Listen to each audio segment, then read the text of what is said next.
Hello everyone, and welcome back to another episode of Into the Looking Glass. I am Caylynne. And I am Peiker. And we are doing something different today. Instead of just serial killers, we're talking about our paranormal experiences. And ironically, it's a very windy, lucky freaky night outside. Yeah. So if you hear shit outside, I'm sorry.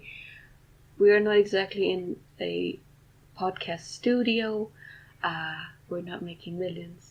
Yet, anyway. Yes. So we have a door to separate us from the wind, and that's it. Also the Wendigo outside.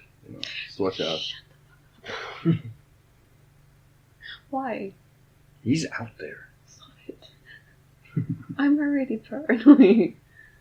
Anyway. Okay.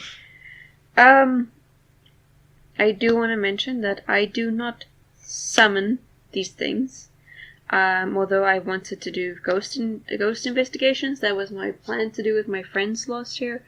And then pandemic took over and I was like, September we'll be fine. We'll be out of this mess.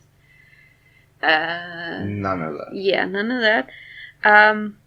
I do watch paranormal stuff, which I do think does open up some of the stuff, because when I do watch these things, generally some freaky stuff generally happens in my room as well. Well, I mean, because most of them use ghost boxes, and that it kind of feels like it does draw energy to whatever's in your room with you, if that makes any sense. Like, if the ghost box is active on the YouTube or whatever you're watching, it's literally a ghost box in your room as well if it's loud enough.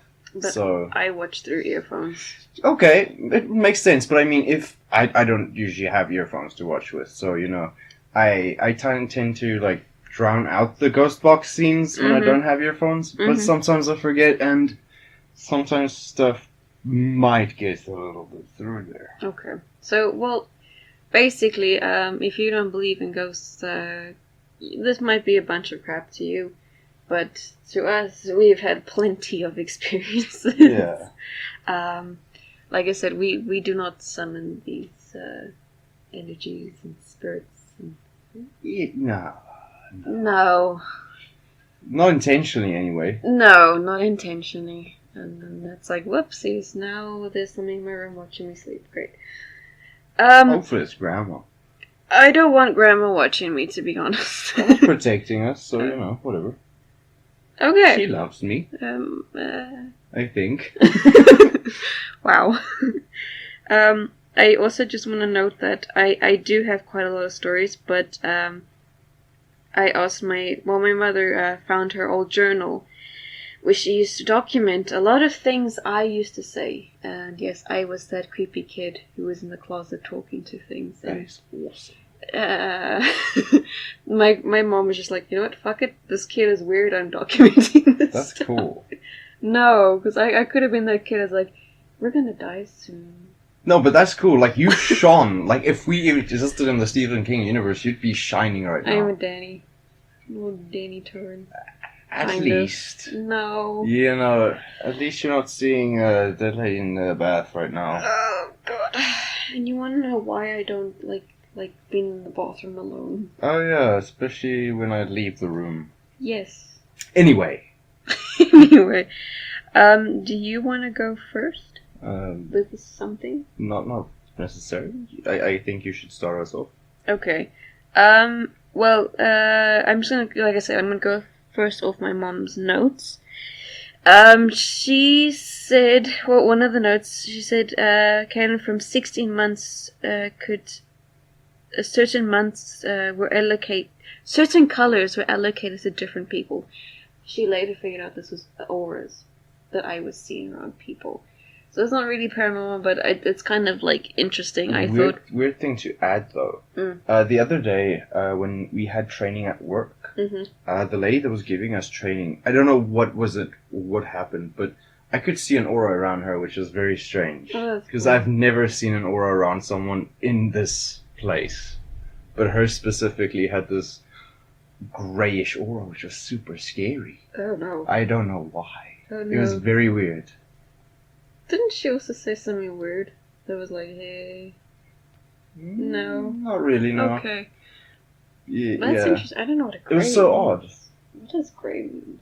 Well, it wasn't necessarily grey. I think it was like more whitish than grey. But it was it was an opaque. I don't know if that's the word. Yeah. It was very plain. Interesting. It's like your pants. It's like my pants, which is a light grey. Yeah, it's like it's like a light, bright grey. No one else around me had anything. It was just this lady, which was very odd. I'm actually curious. I want to look this up. Light grey aura. Ota. Thank you, correct. This is not an Audi. Represents a bridge within your life, and it's up to you to choose in which direction to travel. So she's confused. Okay. Makes sense. Denote a skeptical outlook or a person prone to seeing the glass half empty. Okay. Good luck to her. Nice. Then, like I said, I was that kid that was sitting in the closet. Anyway, so, this is again my mother's notes. So she wrote, 15 to 16 months, Caylynne has an imaginary friend. The friend's name is Tyler. Tyler lives in our cupboard. Caylynne has to knock to get Tyler's attention. The little girl had a pretty face with freckles and lots of curly long red hair. What was her name? Is there? Tyler. Was Tyler the little girl? Yes. That's the little girl I was seeing. That's scary. So she was about 10 years old. And you were what age? 15, 16 months. Whoa. Okay, so you're basically like 1 and a bit. Yeah, I'm just trying to find. There was a thing that it did continue. Now it's not here, and I'm kind of upset. But yeah, I would kind of hang out with Tyler quite a lot, and apparently, if my mom was like, "Hey, get out of the fucking closet, you come eat or something," I would get really angry, and I'd be like, "No, you've chased Tyler away." Oh my god, that is scary. Yeah. So that was Tyler. There was one apartment we kind of lived in, apartment or townhouse. Where was this? Bloemfontein? In Bloemfontein. Okay. Well, Bloemfontein is very active with this kind of stuff, I think. Kind of a lot of war situations centered around there, but hey! I think the Free State in general is just like a very big hotspot for stuff like every that. place I've lived in, I've listed something down there. No. Yeah. Do you want to have a turn? Sure. Like, I think like one of the earliest things that I can kind of remember that I later on realized was probably a little paranormal. Is I also had an imaginary friend. Contrary to what my mother said like a while ago, like I had one. Okay. And they're aware of this, but I don't think they like talking about it. Okay. Yes. See, I used to go on little picnics outside when I was like maybe like 4 or 5, right? Maybe even way younger than that. Probably like 3. Okay. So I used to like pack a little picnic basket and take a towel and stuff outside and have a little picnic outside with what I refer to as the wolf. Right? I know, it's so weird. Okay. Right? Okay. I don't remember much about it, but I just remember because in my grandma's house, she had a photo of me having this picnic on her fridge. Okay. And that's why I remember. And the weirdest part is like this is so vivid when I think back. Like I can remember like going outside and everything, and my parents like watching me, whatever, and I was just having picnics with the wolf. That was literally it, and it just kind of went away. Like this wasn't like once or twice. This was a few times, and yeah, I just stopped. I guess later on, like it didn't evolve into anything else. Maybe it was something. Maybe it wasn't. I don't know. It's very odd. The name itself, the wolf. That's a bit freaky. It's very weird. Yeah. It's very weird. It's very odd. Yeah. Especially like with my heritage on my mother's side, with the Germanic stuff. A lot of that stuff is very, I wouldn't say Nordic, but rooted in that. Yeah. You know, it's odd. Yeah. Very odd, especially with my great-grandfather's, you know, stuff. Well, makes sense. You know. You know, I mean, odd stuff. No, definitely. How old are you? Probably like 3, 4. I was very little. So just before school started, basically. Yeah. The thing is, as well, like a lot of this stuff, it kind of like it's a thing that people say that as a kid before school you see these things until people start going, you're just imagining them. Yeah. And then school pressure also builds, and then you kind of lose this ability. Yeah, no, I definitely agree with that. That's why I think in places like the Middle East, not Middle East, the eastern parts of the world, like Asia, that area, the kids are they're taught to meditate. They're taught that these abilities that they have are unique abilities. Yeah, unique, exactly. Yeah. They're not demonized. Yeah. They're actually celebrated. So whereas in more Western culture it's frowned upon. It's like, oh, you're imagining something, or you're lying, or whatever. Because people don't like to, I don't know, admit that this stuff is real. That's true. You know. Yeah. So would you say now that you're like way out of school and everything, is it coming back? These abilities? I think so. Okay. I agree with that. No, definitely. Like, I've seen stuff. Mm-hmm. I've definitely seen stuff a lot more since I've been out of high school, and I've been meditating quite a bit since I've gotten out of high school, and I've really got more involved. I wouldn't necessarily say in the occult, but yeah, the occult. Yeah. I've gotten a lot more involved into the occult and meditation in general, like opening your third eye and stuff like that. You definitely are prone to seeing things, orbs, shadows, figures, whatever you want to call it. The fun times. It's at first it can be really scary and super intense. Yeah. But I think the more you see these things, the easier it gets. Yeah. For you. Yeah. No, definitely. Yeah. Well, makes sense. Definitely. Okay. Anything else you want to add? Yeah, there's a lot I want to add, but I'm going to give you a chance to speak. Okay. Then moving back on to one of my mom's other notes. Apparently, I was 2 years old and 3 days old on the 26th of January 1999. My mom wrote, I was in the bathroom when I heard Caylynne running up the passage, screaming hysterically. She ran into my arms, holding tight, saying, Mommy, ugly man, Coco. Repeatedly, she screamed this. I put her down, by now extremely unnerved myself, and I went to go look. Caylynne would not come with me. Nervously, I left the bathroom and went down the passage. I saw nothing. I searched the rest of the house. Nothing. I went to fetch Caylynne. She reluctantly let me pick her up, and I asked her to show me where she had seen this ugly man, Coco. She pointed to the ceiling just before a see-through piece of ceiling. So it's like a skylight. Yeah, basically. Wow. That lets lots of light through for my plant's benefit.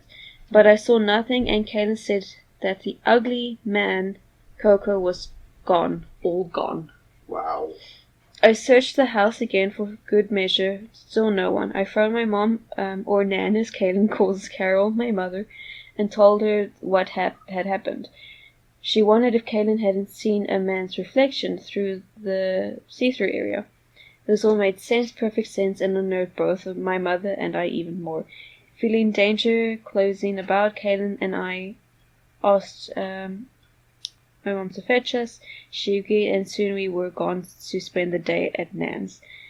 Later, Dion, my asshole father, yes, came to look for me. He had been out of the office at the time all this had happened, and Kaylee having found my note on the gate. He and I went back to check the house. Again, nothing. All this time, no one doubted that Caylynne had seen a man. My mother asked Caylynne, what did the ugly man Coco look like? Caylynne answered immediately, mud. Jesus. Later, Caylynne would not talk about the matter anymore. Later, Dion finished work and then came to fetch us. Once at home again, everything was back to normal. Dion and Caylynne were playing in the passage when suddenly Caylynne, in a little scared voice, said to her daddy, "There's ugly man Coco." She pointed to something far down the passage. On closer inspection, Dion saw it was a big fat brown moth. A moth was her creature of great scare. She carried on telling us that the moth was indeed the ugly man Coco. About a week before all this happened, a big moth similar to all this one had flown into me, causing me to scream, causing Kaylee to believe a moth to be feared.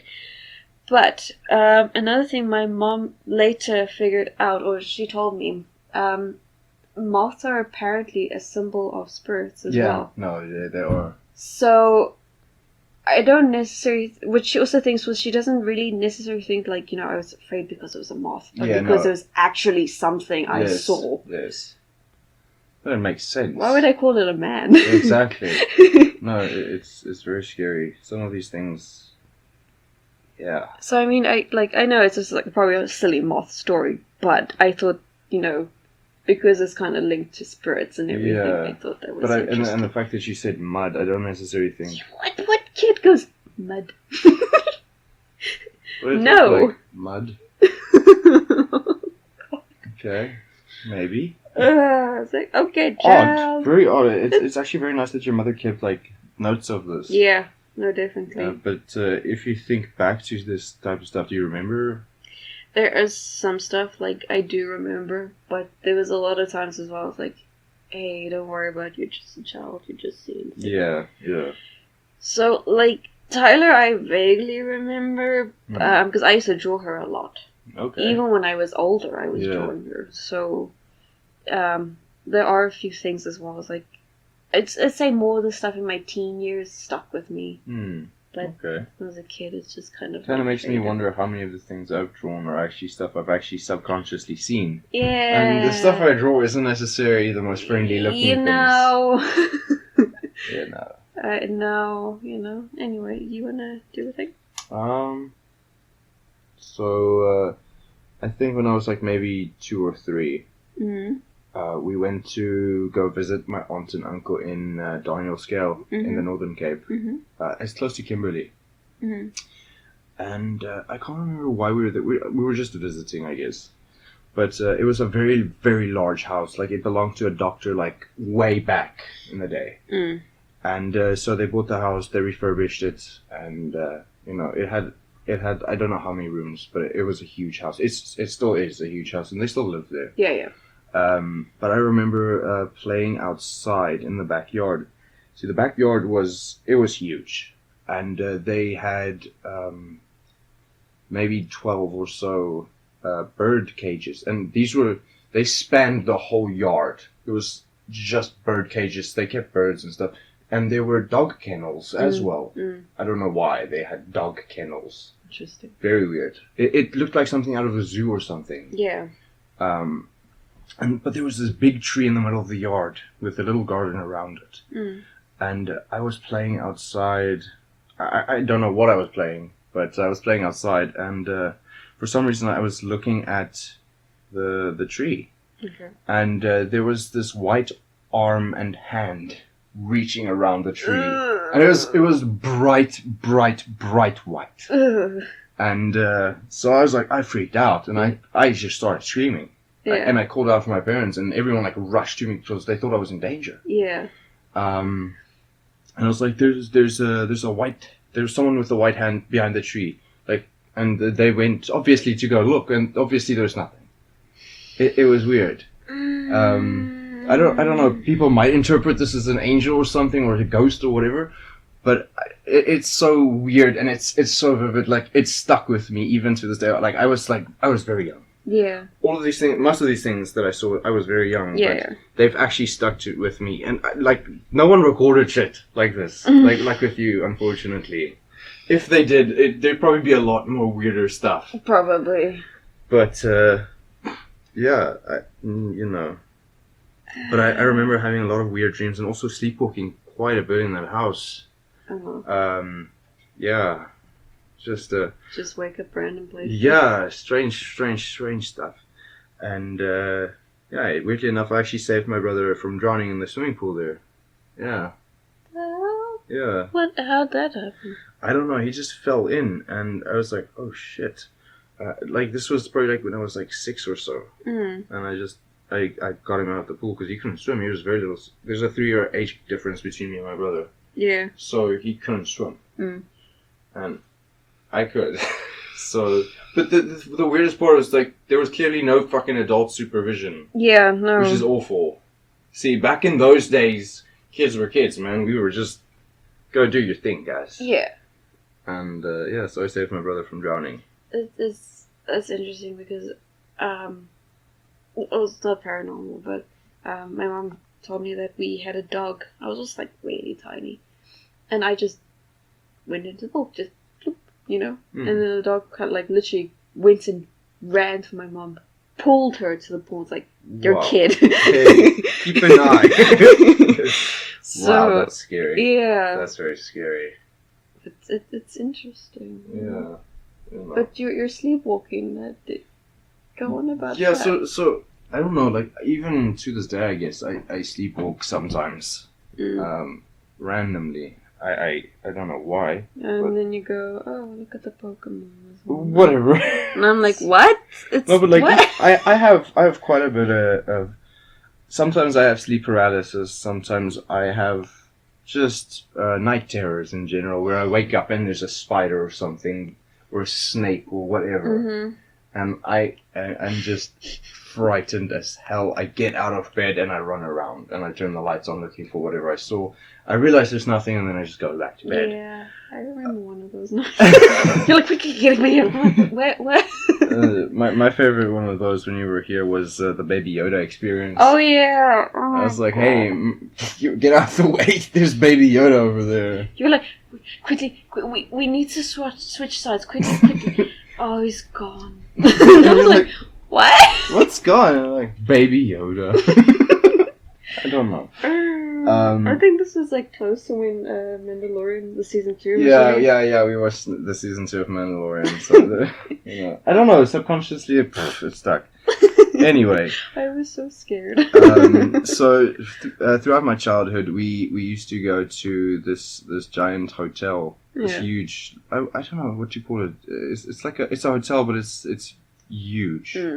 It's in Natal. It's called the ATKV in Natalia. Yeah. Natalia. But I think it was in Ilovo. It's literally on the beach. Yeah. If you were to associate it with anything, I'd associate it with the Overlook Hotel. Okay. It's that big. Okay. And it's got a rec room. It had ping pong. It had mini golf. It had 2 pools where people used to scuba dive in. There was putt-putt. They had jacuzzis. They had tennis courts. They had everything. Jeez. Restaurants, you name it. Arcades and everything. It was very, very cool. But we used to go there quite a bit when I was little. Yeah. And every night, I used to sleepwalk. And I would straight up go to the door and try and get out for some reason. And I'd wake up my parents because I'm literally turning the door's knob trying to get out. And so I remember actually waking up once during this. And my dad's like, what's going on? Are you trying to get out? And I'm like, yes, I'm trying to get out. But I don't know why I was trying to get out. But every time I'm trying to get out of the room. I don't know why. I don't know where I'm supposed to be going, but something keeps telling me I have to leave this room. Oh. Every single time we've been there, I sleepwalk. Yeah. I don't know if there's some weird stuff that happened there, or what, but like I sleepwalk there, like regardless how old I got. Yeah. It just happened. To the point where I think my parents were actually like hiding the keys. Oh wow. Yeah. I wonder if you would go there today if it would be the same. I honestly do not want to go there. Yeah. Because now I'm more capable of doing things. And there's no one to stop me. Yeah. So, And there's been a few cases, I think, where people they murder their significant others and stuff. Yeah. While they're in that state. And, I'd rather not push my luck. Yeah, no, I don't know, like, I think places like hotels and stuff, and apartments, and they hold a lot of, like, dark energy, and they probably hold a lot of deaths and shit. Yeah, because, I mean, there could have been a lot of suicides, there could have been a lot of old people that go there on holiday and just end up dying, Yeah, not just that, but people who was like, hey, I just murdered a guy down the street, I'm gonna check into this hotel for Makes sense. Yeah, but it's, like a hotel that large, maybe it was only large to me because the last time we went there was when I was young. I was probably like grade 3 or so. So, I think hotels and stuff overall they harness quite a bit of energy based off of the amount of people there. Like even in the Bible they say where 3 or more people are, that is where God is. So if you have, let's say, 5 people trying to conjure whatever the hell you want to conjure, you're gonna feel something. And if you have a whole hotel that's fully booked over a long weekend, all that energy is just so large and just so powerful, I think. And not all of it's good. Yeah. Not all of it's good. There's good people, there's bad people. No, so, not just that, but if, like, for example, I used to watch a lot of, like, paranormal, obviously, videos. You get people who, like, go to the Queen Mary for the night, and they're like, we're gonna play the Ouija board. Oh, exactly. Makes sense. And I was like, good luck to whoever has to go there the next day. Yeah, yeah. No, it makes sense. Ugh. Why is that hotel haunted? Well, I think it was those 2 teens who filmed for YouTube. Oh, yeah. Great. I have to deal with this. And the thing is, like, people don't necessarily, they don't, especially in South Africa. In South Africa, they don't understand the whole concept of cleansing and, expelling whatever spirits. Very few people understand it. That's the thing. That's very unfortunate for some. Yeah. Yeah. Also, something else with hotels and stuff, I think, is, I can't remember what I wanted to say now, but it was weird, because it's just randomly came into my head. Yeah, like, a lot of people go there on holiday and stuff, and, I don't know, they just have a bad experience, and that energy is just negative, and it's attaches to the room. Or what if, someone with a fucking demon or something that has attached to someone goes to escape this haunted house that they currently live in, like that thing we watched the other day, where the lady's dad died. Oh yeah. So they went to investigate the house. So that lady checked into the hotel. So that thing probably followed her with and attached to something there. Stuff like that is possible, I think. Because, I mean, how many times do you go, say, to a grave and you come back and you're like, my place is not the same. Oh, no, definitely. Things follow you home. You have to be like, do not follow me home. You do not have permission. Or else I follow you. Weird that you actually mentioned that now. I think in high school, we lived, well, from about grade 7, we moved into this house near the graveyard, like literally 2 streets up from the Memoriumweg graveyard. And me and some friends used to go there because, that's pretty cool stuff. And for some reason, I ended up taking a few green stones from one of the graves. Because I was into Green Lantern and that kind of stuff. I was like, I'm going to make my own Green Lantern ring out of this cool stuff. Awesome. So I take the stones and we went home and everything. And I had the scariest nightmares. And I went back to the graveyard the next day to return those stones. So I was like, I am not having this. It did not belong to you. No. It was making sure, like, hey. Yeah, no. And the worst part is, they were taken from the area where the children were buried. Yeah. God. Yeah, that's the weird part. So basically, I don't know if you've ever been there. No. But basically, I think the children's grave area is blocked off from the rest of the other ones, I think. But if you go further on, there's like mausoleums and stuff where people actually do go to do drugs and stuff late at night. They smoke drugs and I'm not just talking about weed and stuff. I'm talking like amphetamines and stuff like that. Yeah. And you'll see stuff there at night which is awful and scary. I don't know how those people are able to do that at night, because I am shit scared of going there, and I am into the occult. Yeah. I would not fuck with that. No, I don't think there's, But also, just like a side note with the hotel thing, so, the night of the Muse Awards, when I was nominated, we had our own rooms to sleep in. Yeah. Like, all the nominees, they had their own rooms. That's cool. And then I remember checking into my room and everything, and then, you sneeze? No, I'm good. And then I checked into my room, just got ready for the night, went down to the ceremony, and I'm like, oh, crap, I need to go back to my room. Yeah. I'm not up for this. I tried to get drunk. Makes sense. Hoping I just pass out. It did not work. So I kind of sat up talking to Rian late at night because I was scared. I just had all the lights on. Yeah. I was like freaking out. Because it's not necessarily a big room, but the bathroom was just very spacious. Yeah.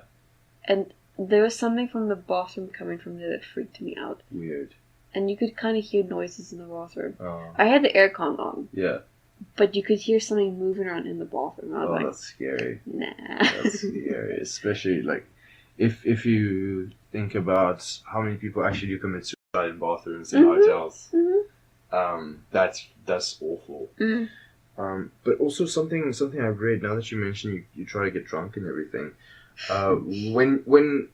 Okay, I read this, so, it can't be, I'm not saying it's true, I'm not saying it's not true. Yeah. But the reason they call it a spirit, the liquor, right, is because when you get inebriated to a certain point, you literally become a vessel or a host for lower vibration entities. Yeah. And that is it's a weird concept, but stuff is more drawn to stuff like that. That makes sense. No, I like I said, I wanted to get drunk. I think I drank like 2 glasses of wine. Oh. 2 or 3. Okay. But I don't get drunk easily. That's my problem. You know this. Yeah. I don't. It's a problem. Well, I wouldn't say it's a problem. It's probably a good thing, but I agree with what you said. Yeah. So, yeah, because I even read a thing, it's like, when you drink alcohol, you actually lower, your soul leaves slowly. Yeah. It basically comes down to that. It becomes the empty vessel. Yeah. So that's actually interesting. That's very scary. Yeah. I'm sorry, I'm going to be jumping in between, like, some of the stuff happened when I was younger, some of the stuff happened in my teens, some of the stuff happened, like, in my early 20s. You're still in your early 20s. No, I'm like in my late 20s at this point. You're 25. Yeah, this is like this is like the in-betweens. Okay. So, this is my late 20s, I think. Or I'm calling it that, because I feel, Mid-20s. My mid-20s, Anyway. So, when I moved into a student house near the university in Bloemfontein, I started seeing a lot of stuff moving around in like glasses move or just random stuff. But this is the first place I actually managed to like astral project properly. Where I physically got out of my... Well, not physically... Where I got out of my body and I walked around my room. Yeah. And I walked up... And I think this was the stupidest thing I could have done. But I got up and I walked to the mirror and I looked in the mirror and I saw myself. But I didn't have eyes. Ew. Yeah, no. It was very scary, but it was very, very cool at the same time. Because I didn't have eyes. My eyes were pitch black. And they were large holes. But inside, I saw stars and space. Okay. Which was very cool. Yeah. And apparently you're not supposed to go to mirrors when you astral project. Oh. Yeah. Brilliant.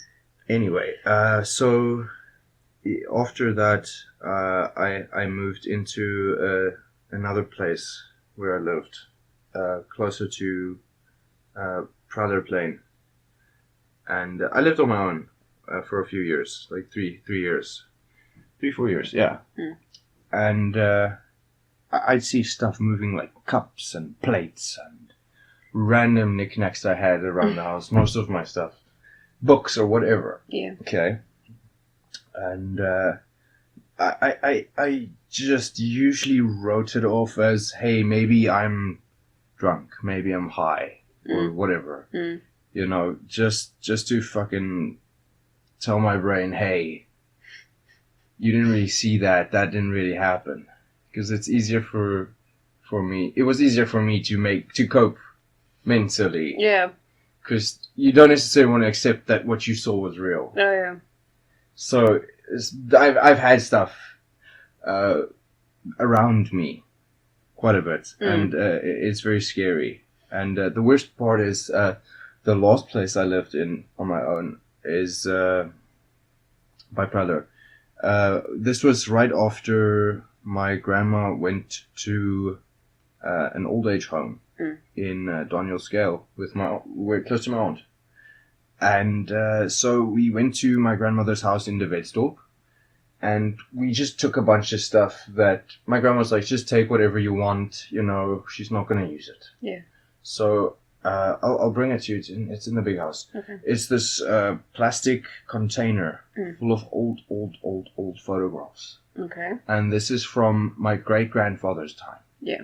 See, this was when they lived on the farm, and there's just random family members and stuff like that. Yeah. But I swear to God, I have seen fog from it.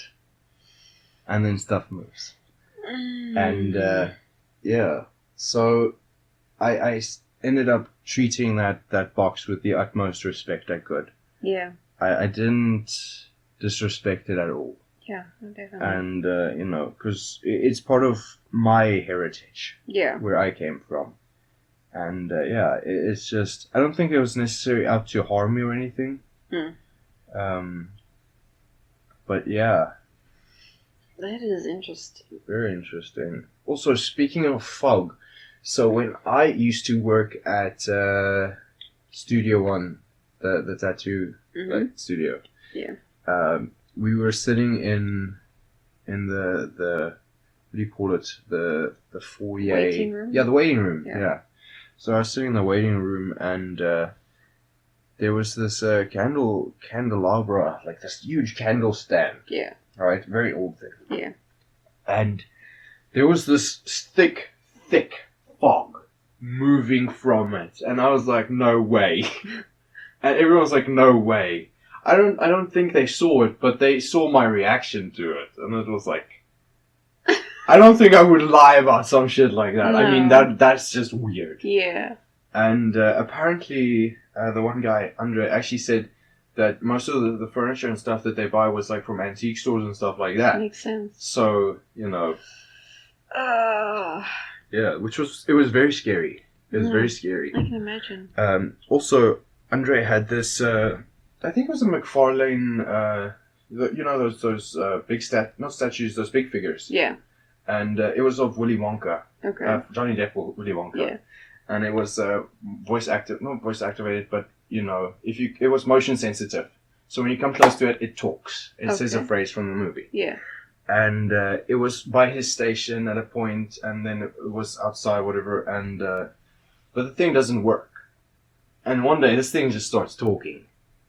No. And he freaked out. Yeah. We freaked out because it was funny and it was weird, you know. And yeah. That's interesting as well because I mean we both done tattoos and stuff, so we know. I wouldn't compare a tattoo studio to a hotel, but people talk about all their darkest stuff to us while we're tattooing. Yeah, well, you get to know a person on a much deeper level than a lot of people, I think. Not just that, but you're technically like a therapist to them.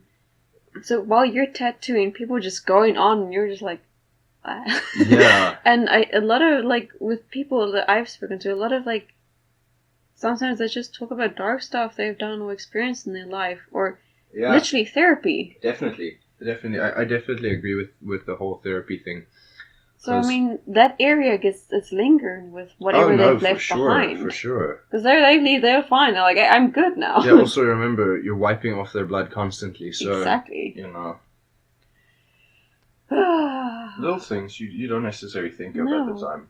That's also secondhand stuff. Yeah.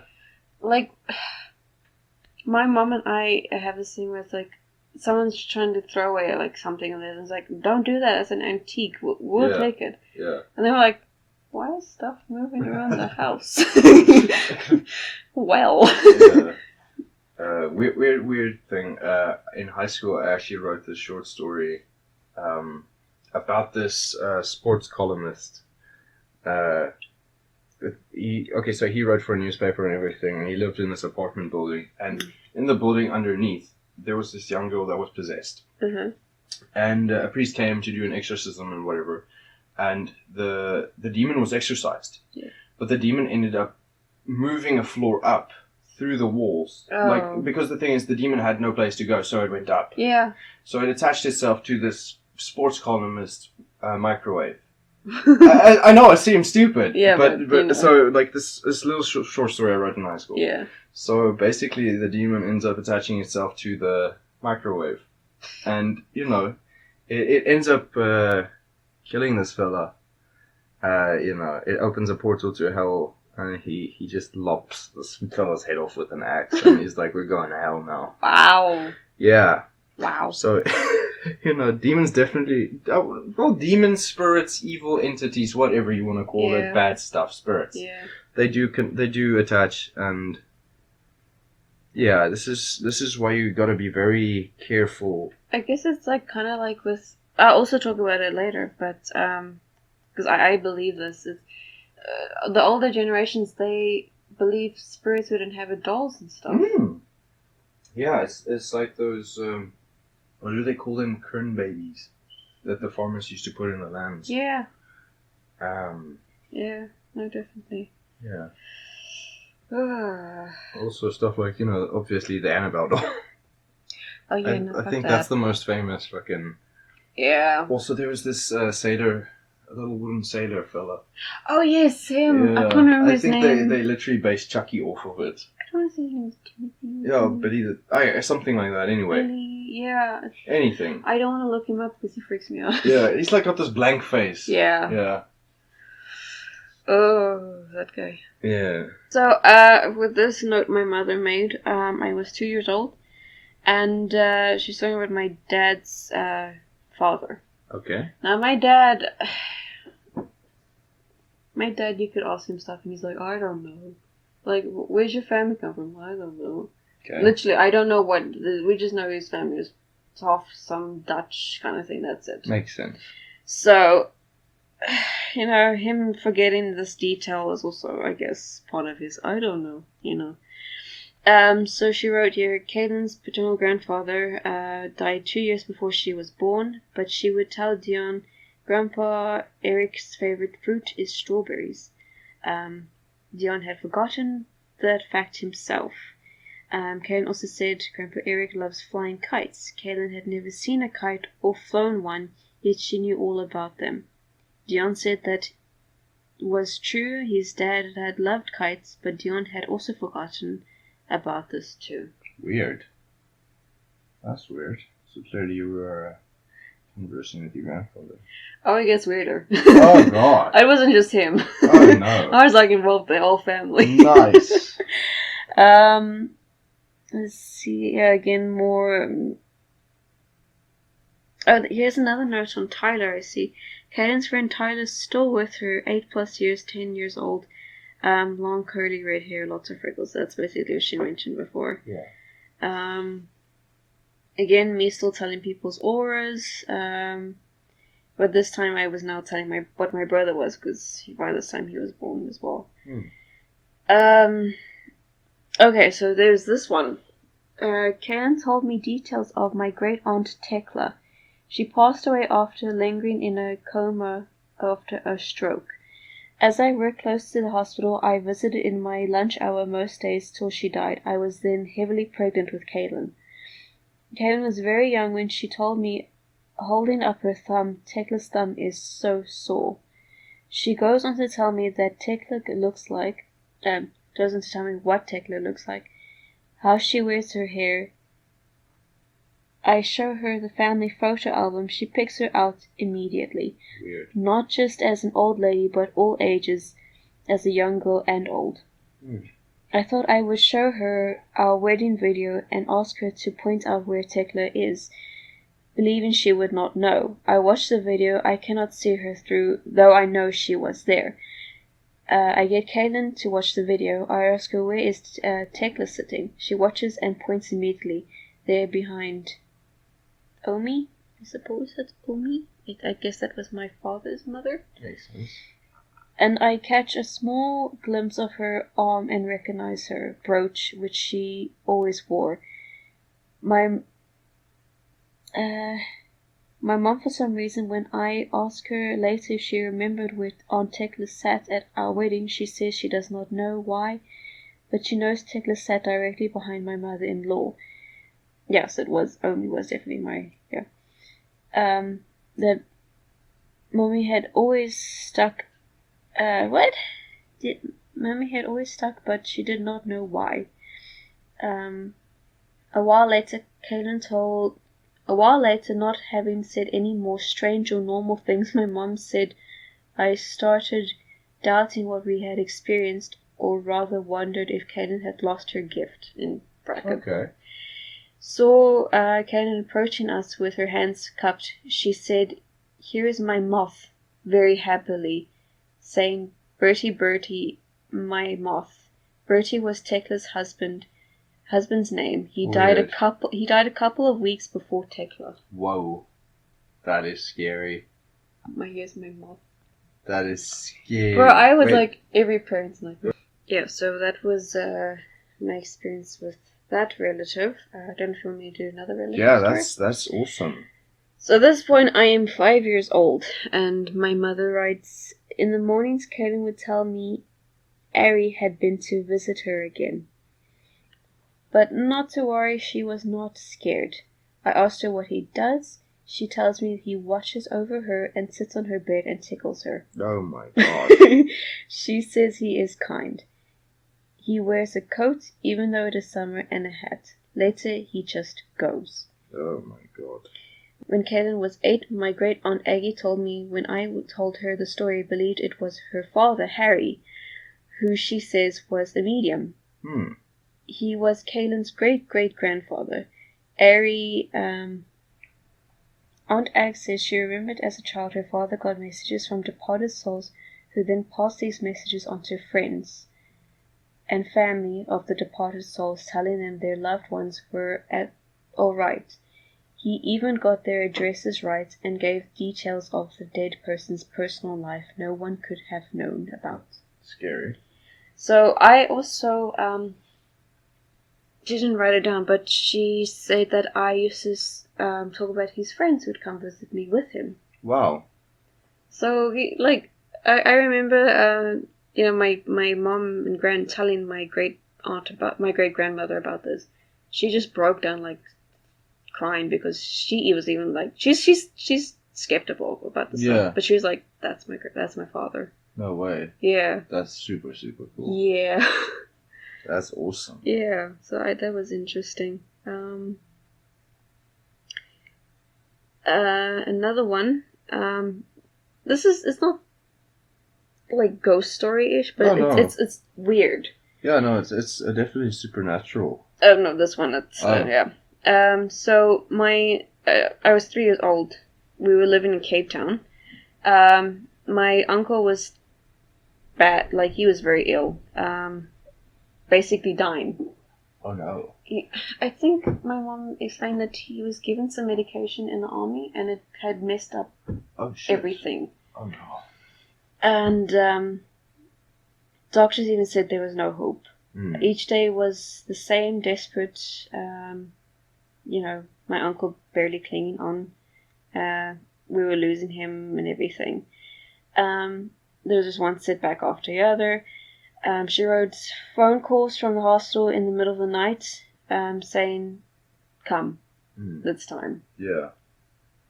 After one such night and another day dawning, he was still clinging to life, wasted and weak.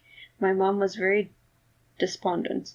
Caylynne went inside and drew a picture. Gave this picture to my mom, saying that my uncle was going to be fine. Look at the rainbow coming out of his tummy. I did not even know it. Yeah, he had colon trouble, but I did not even know this. That is odd. Yeah. She just knew he was very ill. The drawing showed my uncle was lying down with a colorful rainbow coming out of his stomach area. My mom was standing on my brother's flat balcony from which you could see a beautiful mountain. Caylynne standing beside her when with no warning or reason a rainbow appeared. At this point, so like I said, I my uncle was like dying. Yeah. And I drew this rainbow coming out of his stomach. Yes. And my grand saw a rainbow then coming out behind like this mountain thing. Yeah. And she was like, okay. So from there on, there was improvement every day with my uncle and he got stronger. That's good. He didn't obviously remember anything because, I mean, he was like drugged up Yeah, and it makes everything. sense. Yeah, so my mom believed the whole reason we were there in Cape Town was to be there for my mother and, well, for her mother and her brother during this thing. Yeah. So that was interesting. That's very nice. So. Yeah. So it's nice to see that not all these experiences were negative. Yeah, no, definitely. But that kind of thing, like, it's interesting because it's not like a ghosty thing, but yeah, it's like a kid who's able to experience these things. Like, hey, he's gonna be fine. Yeah. Just. No, that's very cool. Yeah. But like you said, when you start going to school and stuff like that gets, you kind of, I wouldn't say lose that part of you. Yeah. That second sight, if you want to call it that. Yeah. I just think you kind of start learning to ignore it. Yeah. Not just that. I think I remember, like, obviously at school I was bullied a lot. I think a lot of kids also had a role in that and pushing me away from it. Because like, oh, you're not a normal kid. Yeah, no, I agree. Yeah. I agree. Also, we just had to pause because there's a cat meowing outside and it sounds fucking terrifying. It sounds scary as hell because it was a month ago at this point, where our one cat Wednesday's father actually passed away abruptly, and we had to bury him, and he's kind of just buried right outside our window. Yeah. It's like I said, the wind is going at it right now. Yeah. We actually found Wednesday outside. We found Wednesday outside, thank God, because it's quite windy and it's very cold. But there's some cat. We don't know what. I think it's Pugsley's dad. Yeah. He's just going at it outside, just yelling. Yeah. And yeah. Ugh, anyway. It's very scary. It sounds very eerie outside right now. Not to mention we've seen things walking around. We've heard things walking around outside. Yeah, especially that one night you were like, "Hey, wake up!"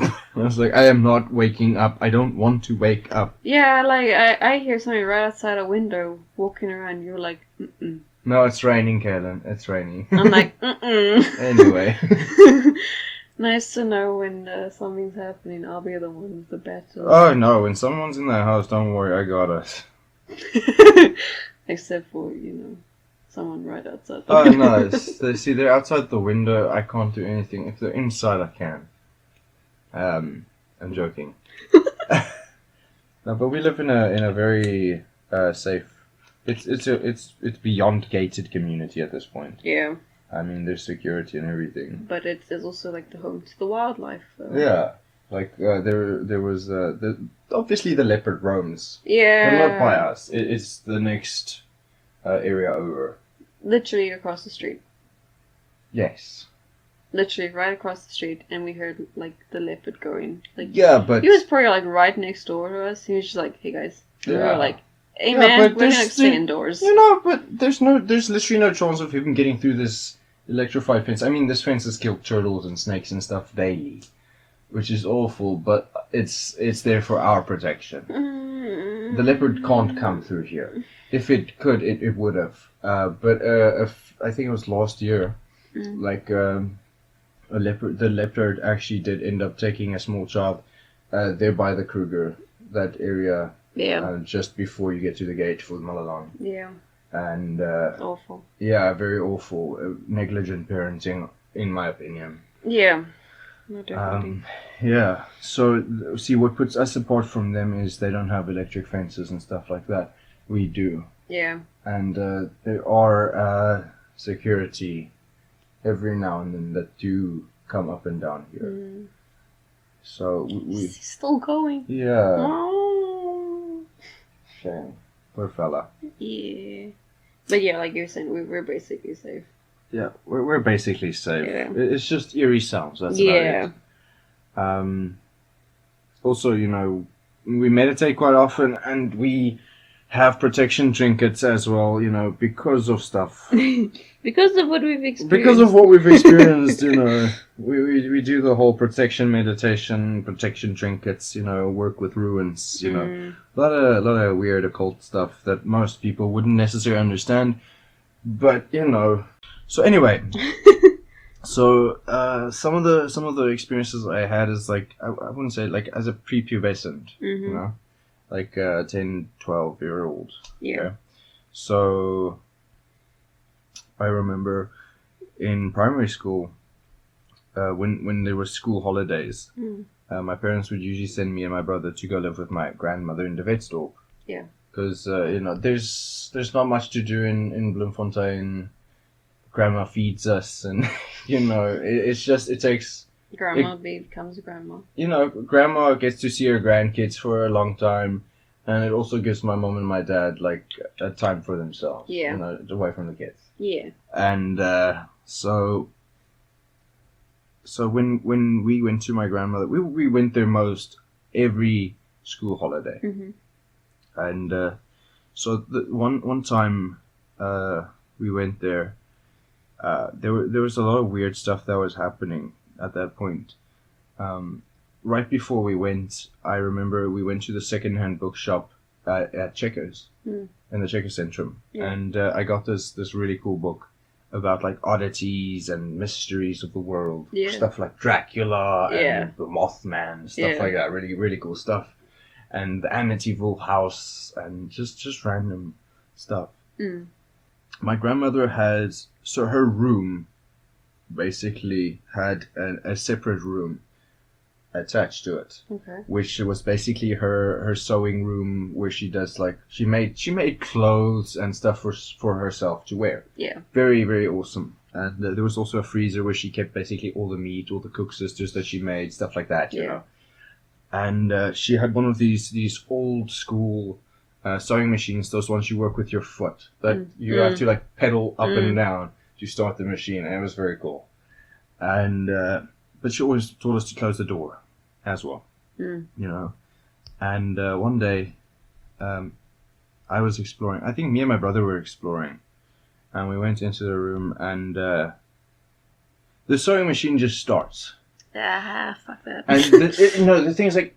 It's not an electronic sewing machine. Yeah. It can't just start. Yeah. You have to physically step on it vigorously to make it start. And that sewing machine starts going. It's just like chicka chicka chicka chicka chicka chicka chicka chicka. I'm like, I'm out. Cheers. I'm out. And we ran and we just I can't even remember the rest of that day. We just left. But also that house. My grandfather actually built that house, I think, long ago. Yeah. And so the house had mostly wooden floor. Yeah. So it creaks, and you can clearly hear when someone's walking. Yeah. So late at night, when you sleep, sometimes you hear the floorboards creaking, And there's a difference between the house settling and someone walking. Because it's a thud and then squeak. Like you hear the floorboards pressure, creaking. Yeah. There's no mistaking the house settling for someone actually walking. Yeah. Which is very scary. Yeah. There was a point where I thought that my grandfather was still in the house after he died. Because, there's so many weird experiences that actually happened in that house. Even my grandmother said that something was in that house. The house was... but the weirdest part is my grandmother only said this after she moved to the retirement, to the old age home. After they sold the house and other people started telling her neighbors started telling her the lights are going on and off randomly in the house. And so my grandmother actually told my mom and my aunt, like, no, that stuff happens there. Stuff happened there long ago. Like, she can't explain it.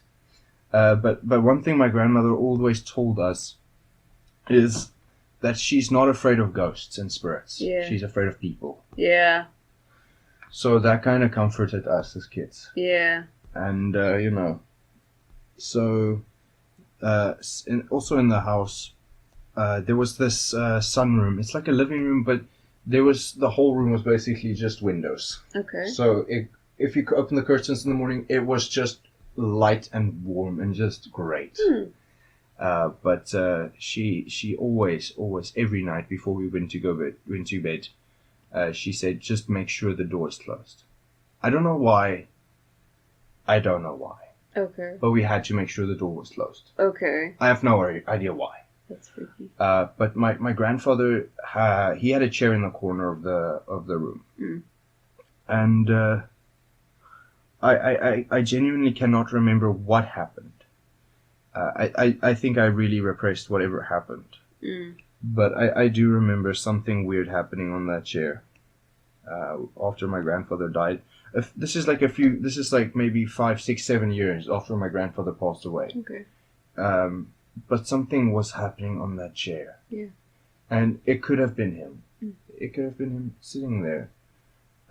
I can't remember exactly what happened. And the weirdest part is this was like 10, 12 years old me. Yeah. And I just can't remember what happened, but I remember something happened there on that chair. Maybe there was a light, maybe there was nothing. I genuinely repressed that memory for a reason, I think. Yeah. Very, very scary.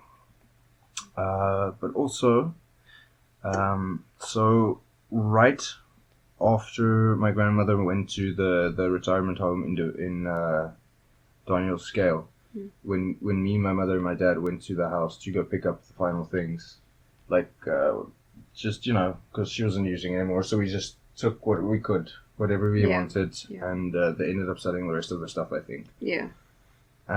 So one night, my phone was charging in the kitchen because reasons, I don't know. It was just that's where the power was. I plugged in my phone charger and everything. The phone was charging, and so my mom ends up coming to the bathroom, which was literally it was adjacent to the kitchen. So it's like a little hallway, and then you get the bathroom. So my mom was coming to the bathroom, and I'm standing by my phone, and I'm like checking how full it's charged. And the next moment, there was these lights in the kitchen. No, and they were so bright. That whole kitchen lit up. Yeah. And my mother saw this. Yeah. She saw this with me. So it wasn't me just pretending I saw something. Yeah. Something was definitely in the kitchen with us. And it was a bunch of lights just lighting up the whole kitchen. And my mom freaked out, I freaked out, and we just ran. We just ran to their room. I ended up sleeping in their room that night as well. And this is I was like 22 when this happened. Yeah. It scared the shit out of me. It scared the shit out of my mom. My dad has no idea what happened. He's chill. So, no, during the night, when we needed to go to the bathroom, we all went to the bathroom just to be safe. Yeah. Because, it's not to say something would necessarily hurt you, but it's just so that you're not the only one seeing it happen. Yeah. It makes you more comfortable. Yeah. Awful, fucking scary experience, I think. That is... Yeah. But like I said, her neighbors after she moved away, they mentioned that sometimes the porch light goes on, and the thing is, there's no day night switch on the stuff. Yeah. You have to be inside the house to put it on. Ugh. And yeah, but so someone bought it afterwards. I'm not sure. Okay. I can't tell you. Yeah. So and most of the lights, like the bathroom light, goes on and stuff like that, and you can see it through the windows. Yeah. You can see the lights are on. Yeah. But there's no one there. Yeah. It's been empty for months. Yeah. And so the next day, the neighbor goes to go turn the lights off, whatever. The lights were never on. And the scariest part of all of this, to me, is most of the lights were pull switches. Oh, God, no. So you actually had to really pull down the thing to turn that light on. Mm-mm. Yeah. That is scary. Very scary. That is. Yeah. Oh, man. Anyway. It's like, I'd say something similar happened at my grand's house. When my grandfather was still alive, I told you he used to raise pigeons. So they had this house. It's quite a nice house. A nice big spacious garden, everything. Obviously, we can have these bird cages as well, pigeons. And I remember like night, we'd be like, come look, there's some glowworms in the garden, cool. you know? Yeah. But outside when it get like dark, you're like, you don't go near the pigeon section. Yeah. You fucking hear those pigeons freaking out over things, and you're like, I'm not going there. Yeah. Obviously, I was like very little. Then when I was 10, my grandfather died of cancer.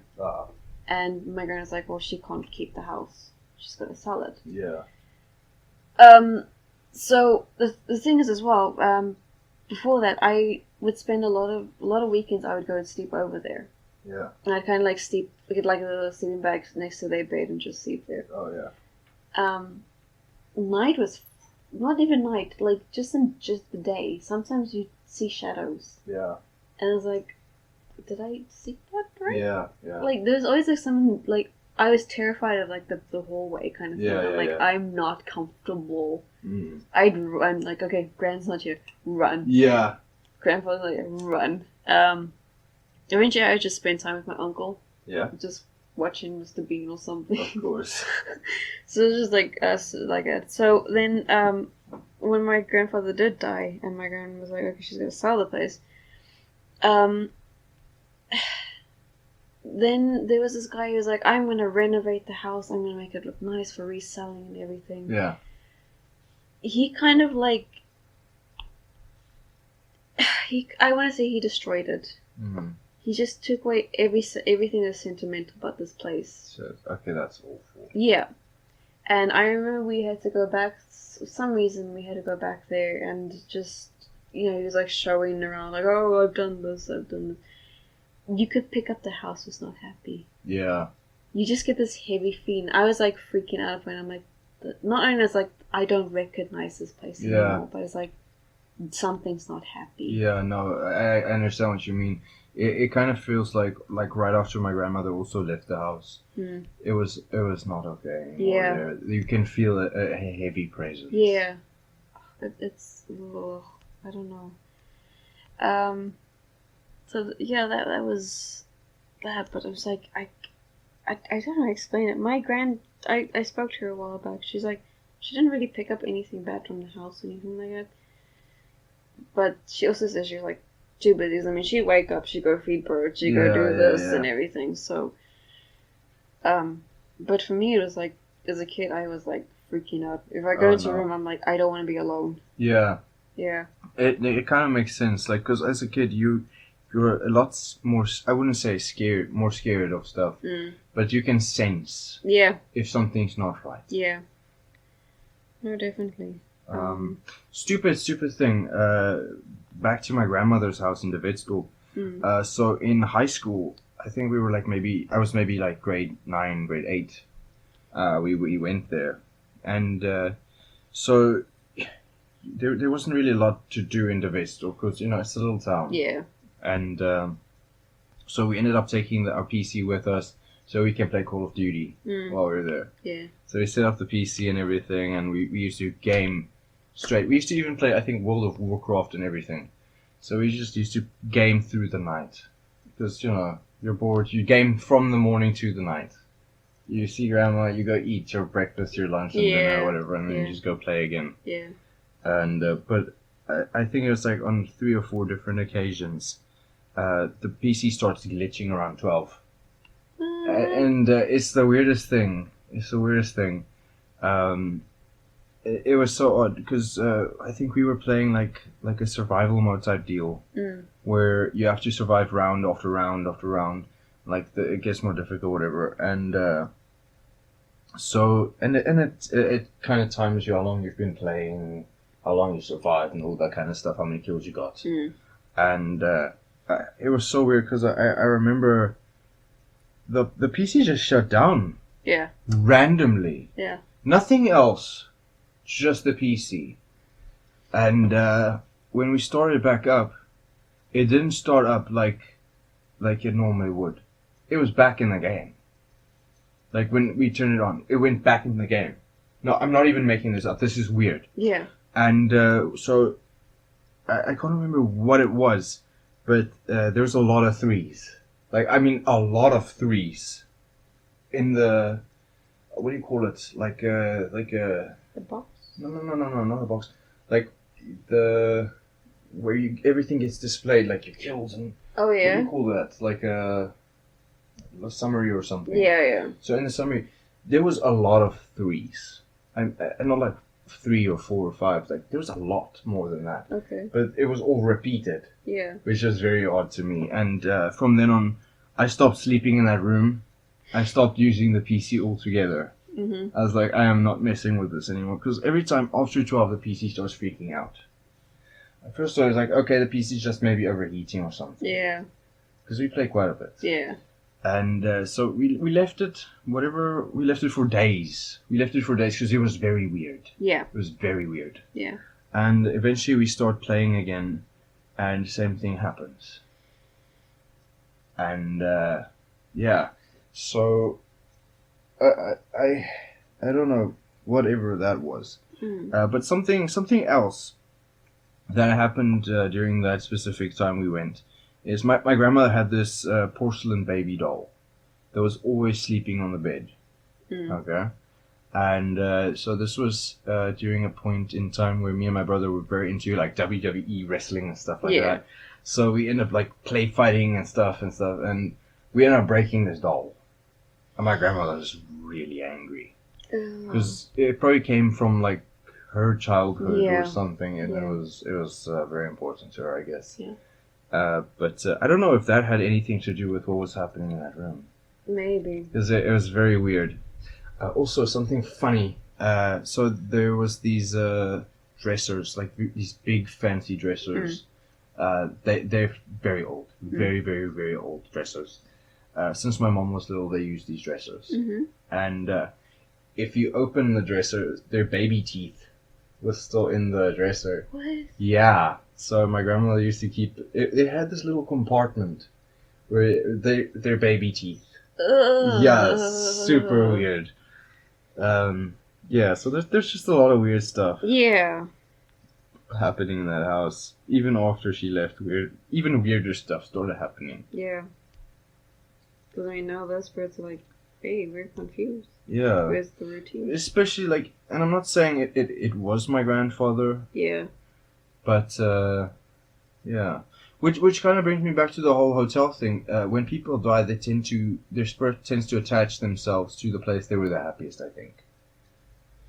Yeah. So, no, definitely. You know, I'm not saying my grandfather was the happiest in that house, but part of him might have been. Yeah. Because, I mean... memories. Yeah. No, I never know. Yeah, anyway. No. Anything else you wanna... So... I was about... I think I was about 4 or something. Maybe a bit older. My parents moved into London Park. It was like between two houses. There was like this driveway. There was a house at the back. There was between these two houses. There was I don't want to say like a dump site. Oh. But it was just left empty. It was empty property. It was just rocks. Okay. Garbage kind of thing. So my parents bought that property. Yeah. And they were like, "Cool, we're gonna build our own home." Mm. So they started clearing half the area, and they built like a flat for us. Okay. So this flat, it was, I hate talking about the flat. So the flat was basically, the garage was connected into the flat, but you had to go outside to the flat. Okay. To the garage, and inside you got the lounge area. Yeah. Then the bathroom. Mm. You go upstairs and there's kind of like, I'd say my room and then my parents' room, but there's like no door separating them. Okay. Because I was a kid. Yeah. And my brother was sharing a room with my parents as well. Yeah, because he's little. Yeah. He's a baby. Yeah. I mean, yeah. So this place, it was nice. It was cool and everything. My mom painted like stuff on the walls for me. But there was just something heavy in this area. I don't know what. Yeah. So later on, my parents were like, okay, my brother's growing up. We kind of have a bit more money. Let's build an actual house on this property. Yeah. So they cleared the rest of the garden, built this 2-story house, and then I think that's when freaky stuff started happening. It was just weird stuff. Even my brother, he claimed to see soldiers. Oh my like God. Cut up and like gore kind of stuff, you know. Was this like Boer War? Yes. So my mom dug into the history because she's like, why are my children freaking out? Yeah. And she realized this house was built on the battleground for the Anglo-Boer War. No way. Yeah. So it was like part of it kind of thing. That's scary. So, you know, soldiers had died on this Yeah, that's bad. Yeah, so we stayed there until I was about 15. Wow. Because my parents got divorced when I was 15. And that's when my brother and I left with my mom. Yeah. My dad stayed for like another year or two there. But I remember moving around with rooms because I stayed in one room, my brother stayed in another. Then I eventually got, my parents eventually joined the flat and the house together, and they stayed in this area that was joined together, the two properties. Yeah. So that's like their bedroom. Yeah. I was like, cool, you guys stay there, but I want your old room. Mm. And I can't remember what happened, but they got their old room back because after my grandfather died, she came to live with us. Okay. So she got that joint piece between the flat and the house. Okay. And my parents took back the old room, and I was like, cool, can I have upstairs? No one's got that area. Okay. Now, upstairs was like a room where my dad used to collect. He was like South Africa's biggest Star Wars collector at that stage. So he kept all his Star Wars in that one top area room. Yeah. Then there was like a bit of an area where it was like a sitting area, kind of. And then there was like the office. I spent most of my time in the office because I was playing games and I was writing. Okay. So I don't want to say also this is a part of why as well, like it was freaky stuff because I was also starting to get into like Wicca and stuff like that. I was playing around with stuff I did not know. Yeah. But I think it also had a hand in it. Definitely. Because things started picking up in that area. Yeah. So not only was my brother seeing stuff, I was like, bruh, I'm losing my shit. I feel you. So, yeah, I mean, my mom even saw... My mom saw many men. She saw, like, also like a soldier kind of guy. But then she also saw my father's brother, who's been dead a while. Yeah. So there's a whole thing with there. But, I've just got lists of stuff that has happened in the house. One particular day, I remember was just my dad, brother, and I at home, and I was like, cool, we're gonna go pick and pay or something. I was like, cool, just grab some shoes and put them on. The shoes I put on, they did have a bit of a heel, but I was probably like 2 centimeters. Of course. And I was like, cool, I'm gonna go downstairs now. Okay. Now downstairs, going downstairs, it was terrifying at night because, again, I'm the only one upstairs. Yes. Downstairs, there's a bit of a ledge. Oh, yeah? And then it's empty to the kitchen. Okay. So you got emptiness on this side and then empty on the other side. Yeah. But on this ledge, my father collected and made his own shields. Okay. So they were all neatly stacked, displayed, and everything. Now, we're gonna go to pick and pay or whatever. I put on my shoes. I get to the first step to go down. Yeah. Suddenly, I realize I'm on lying on the floor. Yeah. At the bottom of the stairs, and the shields are just crashing down around me. Damn. I was kind of bruised and everything. Yeah. I did not feel like I tripped. Yes. I was pushed. Yeah. It was weird. That is very scary. Yeah. That's very scary. I think I was about 14. Okay, so Jesus Yeah. Christ, that is very scary. Yeah. I remember this. I just remember looking up and just seeing all these shields falling around me. Yeah. I could have You died. could have died, yeah. I mean, you fell down a flight. Well, you got pushed down a flight of stairs. That's. Yeah, and not only these shields are actual shields. They're heavy and they're metal. They're and sharp as well. Yeah. And they're I don't remember 'cause there's a bit of a thing. You can't just easily grab a shield as you're going down. So yeah. I don't know if my hand smacked it, but I don't think so. Yeah. Because all those shields came down crashing on me. Damn. That is very scary. Yeah. I don't know if you want to talk about something else, or I can carry on about the house. Carry on with it. Yeah, go for it. So another thing I remember, it's very freaky for me. I was playing, those murder mystery games, those big fish games. Yeah. They had a Phantom of the Opera kind of game. Yeah. And I was like, cool, I'm in my happy place. Of course. It's late at night. I'm already feeling uneasy. My cat is with me, Wookie was at the time. She was just chilling in the room, but she's also... Wookie freaked me out at most times because she's just looking around the room watching stuff, and I'm like, stop it. Oh no. And so I'm on this, it's winter and everything, I'm cold, I'm sitting in front of this little computer, and I'm playing this game. Yeah. And there's a scene in the game where you have to look out onto the stage with these little glasses things, opera glasses. Yes. I don't know if you've played the game. No, but I understand what you mean. Yeah.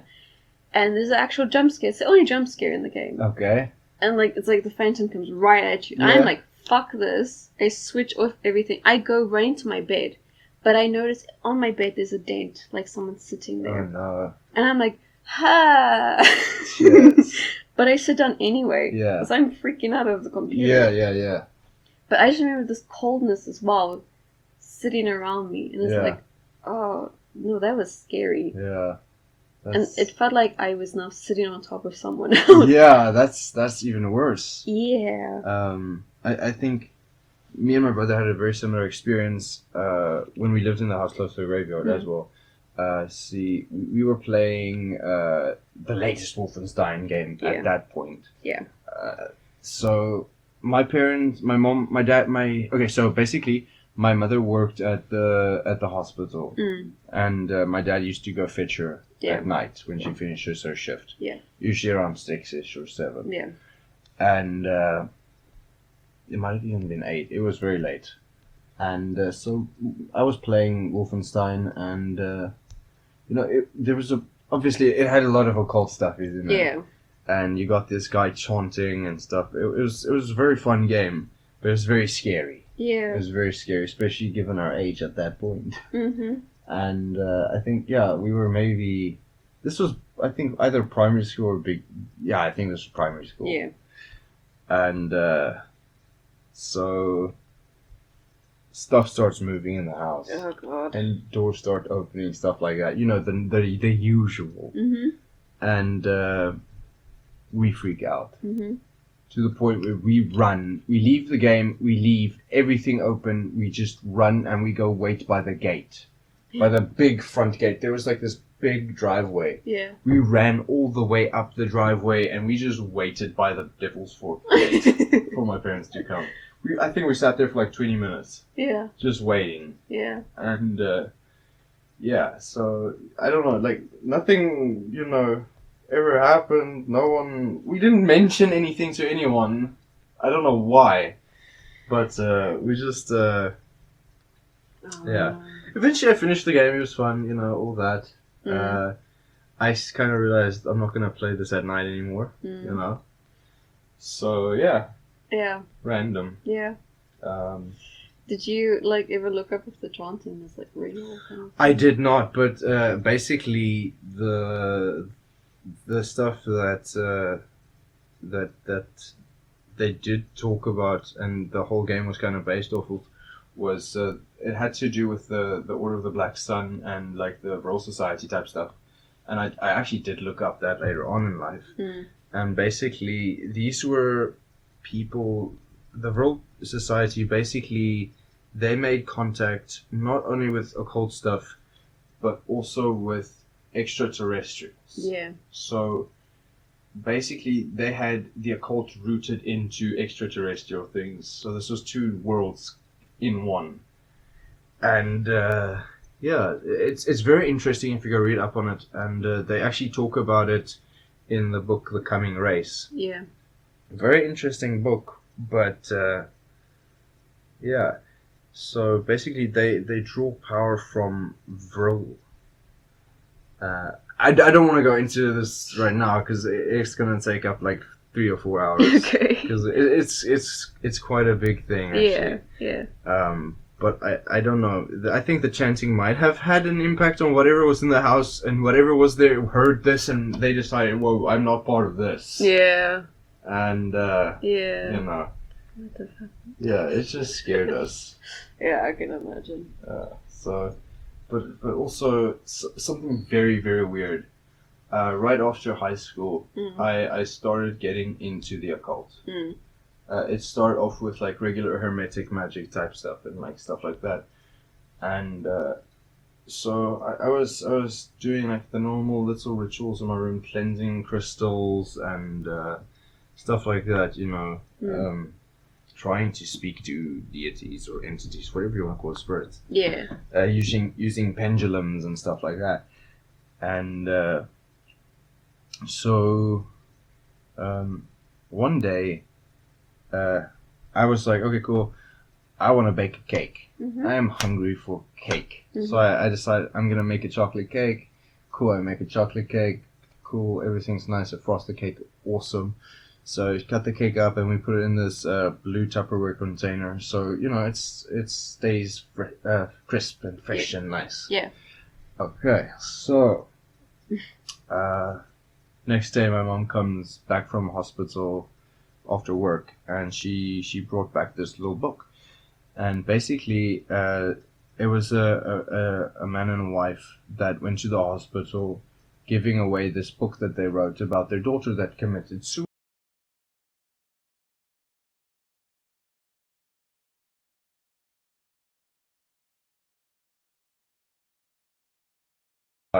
Because of her involvement in the occult. Okay. Right. So basically, in the kitchen, my mom had this little shelf where she kept books and stuffies on. Yeah. So next day, my mom's like, "Where's the book?" We don't know where the book is. So she's like, "Why did you take the book?" I'm like, "I didn't take the book." So we're looking around the kitchen. We're looking for the book because it's in the kitchen. Yeah. And for some reason, they open up the Tupperware container where the cake was in and the book was inside there. Right? Wow. I don't know. That's the weirdest part. I think, no, that's not even the weirdest part, okay? So the book was in there, the pages were stained with chocolate because, you know, the chocolate cake. Yeah, yeah. Odd. My mom starts freaking out. She's like, "Why did you put the book in there?" Because, you know, I wasn't a Christian at this point. Yeah. I was an atheist, but I was involved in the occult. Yeah. If you want to call it that. You were kind of experimenting. I was experimenting with the occult. I was getting to know what's what. Yeah. And Okay, so I get shouted at, why'd I do this? Da, da, da, da. And I'm like, I didn't do this. Why would I do this? I don't care enough to do this. Yeah. It has no influence on my life at all. Why would I do this? Yeah. It's my cake. Why would I ruin my cake? Exactly. Cool. Next day, book's gone again. And I'm like, oh my god. Oh my god. I am freaking out. Yeah. And I'm asking my brother, like, hey, dude. A joke, please. Dude, please. Open the Tupperware container and just tell me what's in there. The book was back. He didn't put it in there. No, like, my brother was little. Yeah. Like, he would not do this. Yeah. He didn't do this. Yeah. I didn't do this. My dad and my mother clearly wouldn't. I think they were very religious. Yeah. They wouldn't do something like that. Mm. It was odd. It was very odd and it was very scary. Like, I was freaking out because I was like, oh god, I fucking summoned some demon and they're like against this. But it could also be whatever was in that house already was not agreeing with what this book was about. Exactly. Because it was basically a mother and a father taking... they were trying to make money off of their daughter's suicide. Yeah. Which is awful. Yeah. Which is very awful. Too many people do that. It's horrible. Yeah. And, yeah, so it didn't happen a third time. But it was definitely weird. It was definitely weird. Did you still eat the cake? Oh, fuck yes, I still ate the cake. It was my cake. I made that cake. Okay. It's good cake. Yeah. Yeah, but, you know, it happened twice, and there was no explanation for it. And, yeah. Very weird. Very weird. But I think that house close to the graveyard was where I experienced most of the weirdest things. Most of the weirdest things. Like the room I eventually went. So when we just started living there, me and my brother shared a room. Yeah. Until I started high school, I think. Okay. And I realized, hey, I kind of want my own room. So there was 3 bedrooms. But one of the bedrooms we kind of used as a storage area. We just stored all the old stuff. Yeah. And I was like, why can't I stay there? And my friend was like, okay, cool, you can stay there. So we ended up cleaning it up nicely, setting up a desk and everything from each drawer, PCs everywhere, you know, PCs there, beds in there, everything's cool. And so I started hearing stuff at night. Like, stuff scratching, stuff moving, stuff on the desks moving. The computer starts turning on randomly. No. It was very weird. To the point where I was like, I am scared shitless. Yeah. Every night this happens. I was drowning it out with earphones and listening to music. Yeah. So there's a lot of weird stuff that actually happened. So, like, for example, when I was lying in bed, the blanket randomly it got pulled over me, like over my shoulder, like something was like, I don't know, it was tucking me in, I guess, if you want to call it that. Yeah. But the blanket came up over me, and when it was down, I was like, here you go. Stuff touched me, like I felt a hand touching me, like a cold hand touching my my hip. Hip, yeah. Yeah. I was very, very scared. I heard like a little girl's voice. Yeah. Not constantly, but every now and then. Yeah. It almost sounded like she was sobbing or something. I don't know why. I don't know. I can't explain it at all. But one night, everything was so scary in that room that I was like, I went to my brother's room and I woke him up. And I was like, hey, just come sleep with me for one night. Yeah. And he came and he slept with me in my bed for one night, and nothing happened. Everything was fine. That whole night, everything was perfectly fine. Next day, same stuff happens. My brother wasn't with me. It's weird, because every time you try and show someone something, it's not going to happen. It's like, you think you broke something, and when you go show someone, it's not really broken. Yeah. It's like, hey, this machine's, it's messed up. Yeah. No, it's not. I just switched it on. No. Yeah. Yeah. So a lot of weird stuff ended up happening, and you know, I can't explain it. Now that you actually mentioned the whole hand thing, also in that house, Yeah, that my parents built, There were odd things that now and then happen, like the hand thing. I was like heavily depressed. Cool. And like I said, I spent most of my time in that office writing and stuff. Obviously, if things didn't go right, I'd end up crying in that room too. Of course. I remember one time, I also, like, on my hip area, I felt a hand touch me there. And I was like, okay, I'm not crying anymore. I remember also, now and then I'd cry or something, and then I'd feel a hand on my shoulder. Yeah. But it was like weird things like that. Also, I think it was the same night I was playing that Phantom Opera game. Yeah. And I think I left my light on. I left it on because I'm like, I am scared. It is cold. I don't trust this. Yes, no, I feel you. I did that too. So I left the light on. I went to bed. Wookiees with me. Everything. I'm like, okay, I'm kind of okay. It was also kind of creepy, that top area, because the areas weren't totally full, the rooms. Yeah. It was supposed to be kind of like an attic kind of thing, but it's not an attic. It's a room blocked off. Yeah. But if you just moved the board, the walls were like boards. Okay. If you just moved them, you were in the fucking room. Okay. It was terrifying because you'd hear things in the roof. So was it like drywalling or? Yes. Because like even if I opened up like one cupboard, I could just climb into the roof. Oh wait, that's pretty cool though. Scary. It's scary, but it's pretty cool. So yeah, like not only am I terrified of my room, but also because of this whole ceiling thing and everything. Yeah. And so I think it was that night, like I said, I left light on everything. I got Wookie with me. It's cold, but I've got my blanket on. Like, I'm freezing. I don't want to go downstairs. I don't want to ask for another blanket. Nothing. Yeah. I woke up that morning. Light was switched off. The hoodie was pulled over me. The hoodie was just over me. I'm like, what? Yeah. Now, at night you could hear things walking around. Yeah. Especially walking up the stairs, coming to my room. Yeah.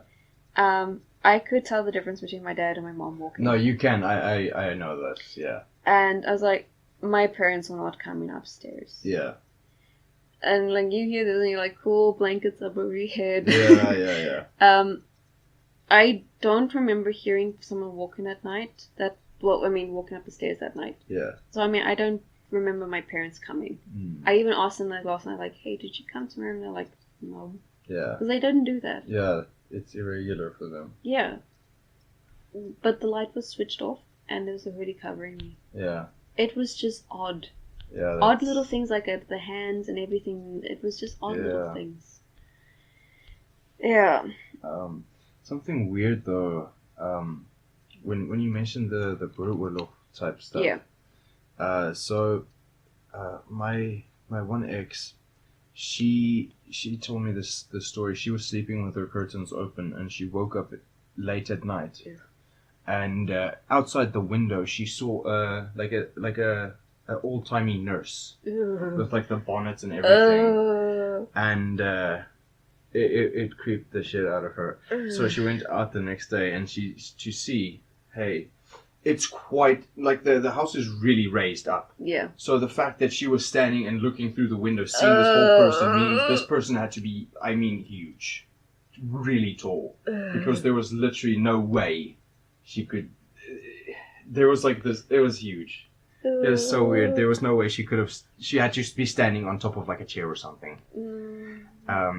But also one night, I was there, and her cat went underneath her ping pong table, and it just hisses, and so me and her went outside to smoke. Yeah.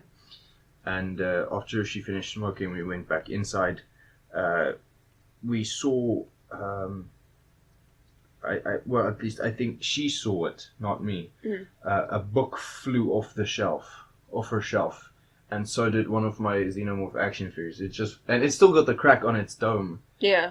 From that, which was awful. I think the head actually broke off. Oh. Yeah, so I actually glued the head back on that one. Which is why it doesn't swivel anymore. Yeah.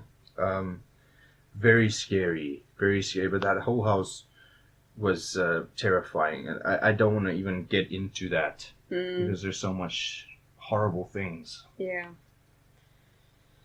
Yeah. That's bad. Yeah. Anyway. Sorry for interrupting. Mm-hmm. I don't know what or why. There's some reason I couldn't use the main house's bathroom. At this point, the flat and the main house are connected with that room. Yeah.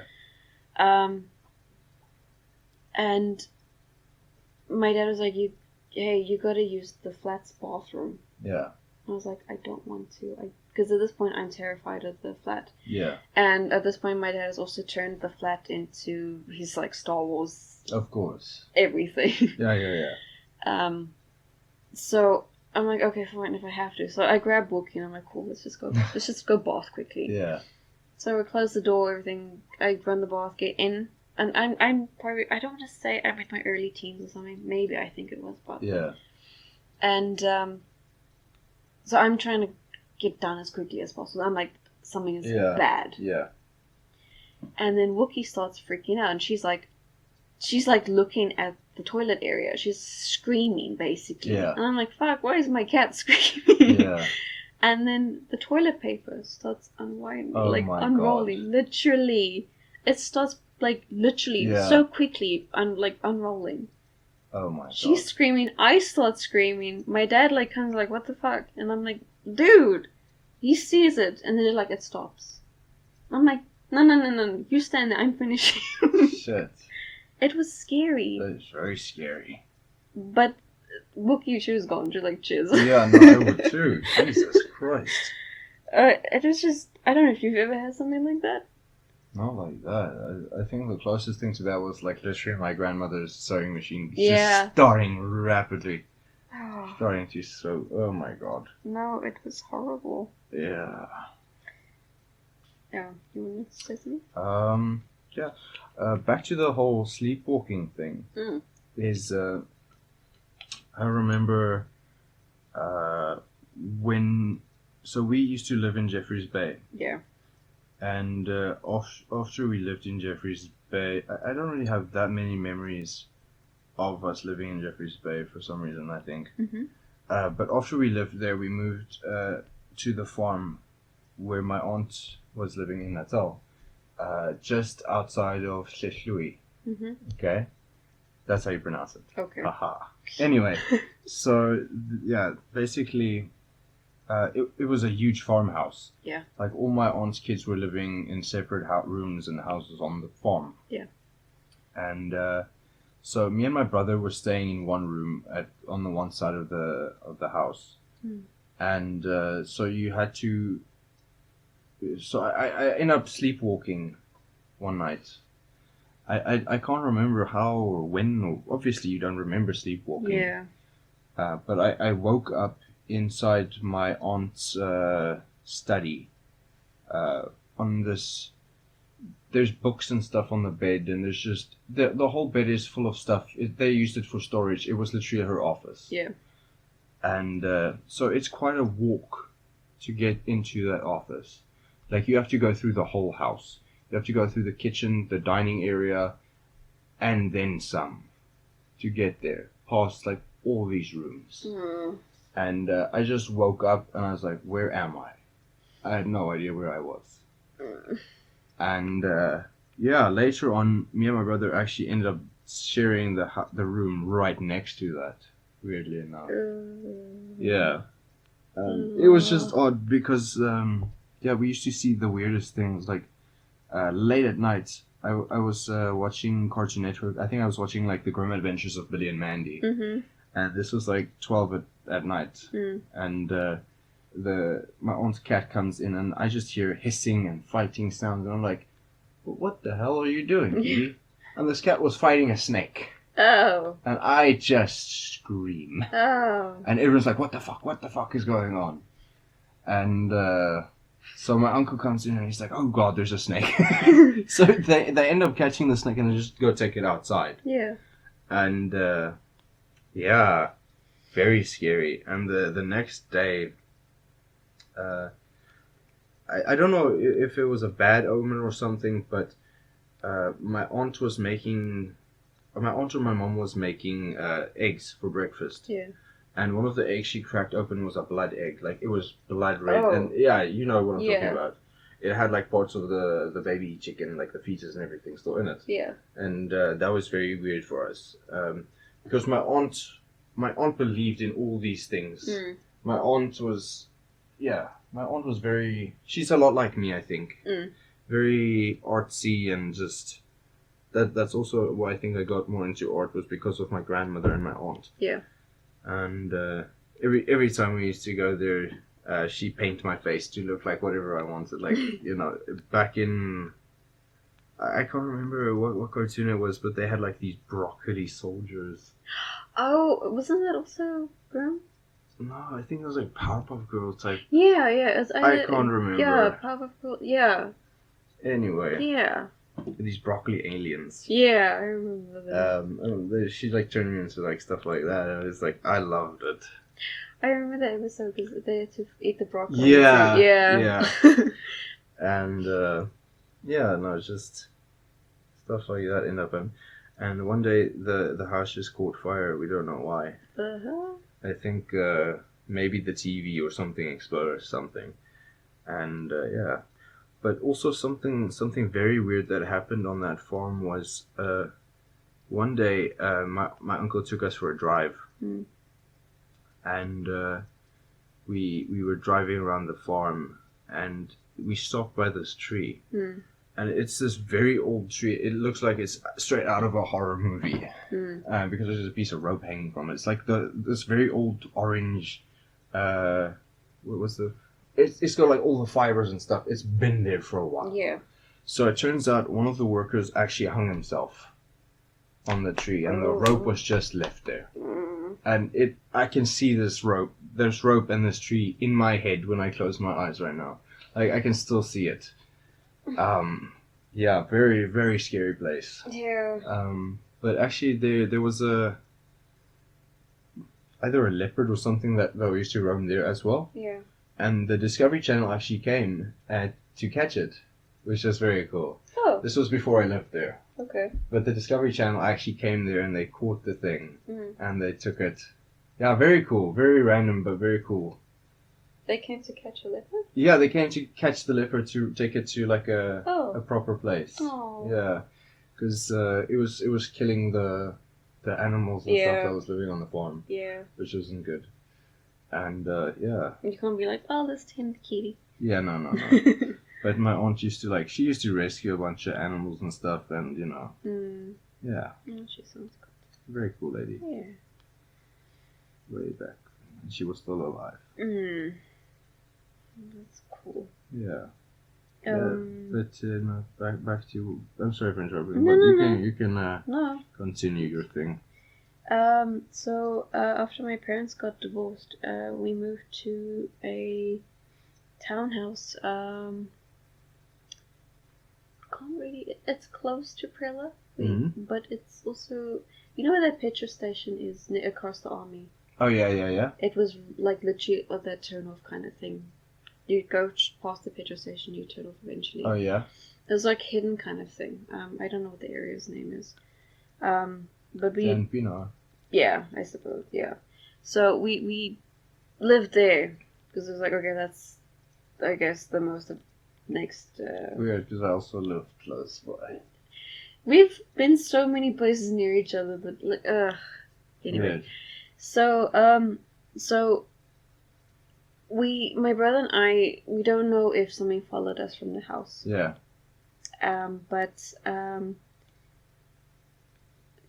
there was just a lot of shadow people. Oh no. Yeah, so there was like the lounge, then one time I was at therapy, my brother got to choose the rooms, he chose the big room, I got this office tiny little room. Same. Yeah, so I had this little tiny room that was in the lounge kind of thing, next to the lounge. And there was this, across it was this mirror. Yeah. Long wall length mirror. Yeah. Next was the bathroom, next was my mother's and my brother's room. Like, yeah. My brother said he would see things in the mirror. He'd see the shadow person kind of thing. Oh my god. And I'd also like now and then see something like, oh god, I just like pretend like I'm not seeing this. Yeah. And sometimes you'd walk past and then there's clearly like a face imprint in the mirror. Or like a man's hand in the mirror. My brother's like, he's a kid still at this point. There's no way he was touching the mirrors. Yeah. It was just weird. I think my mom got it, our friend to come cleanse it and was like, oh, everything. But the stuff still carried on. Of course.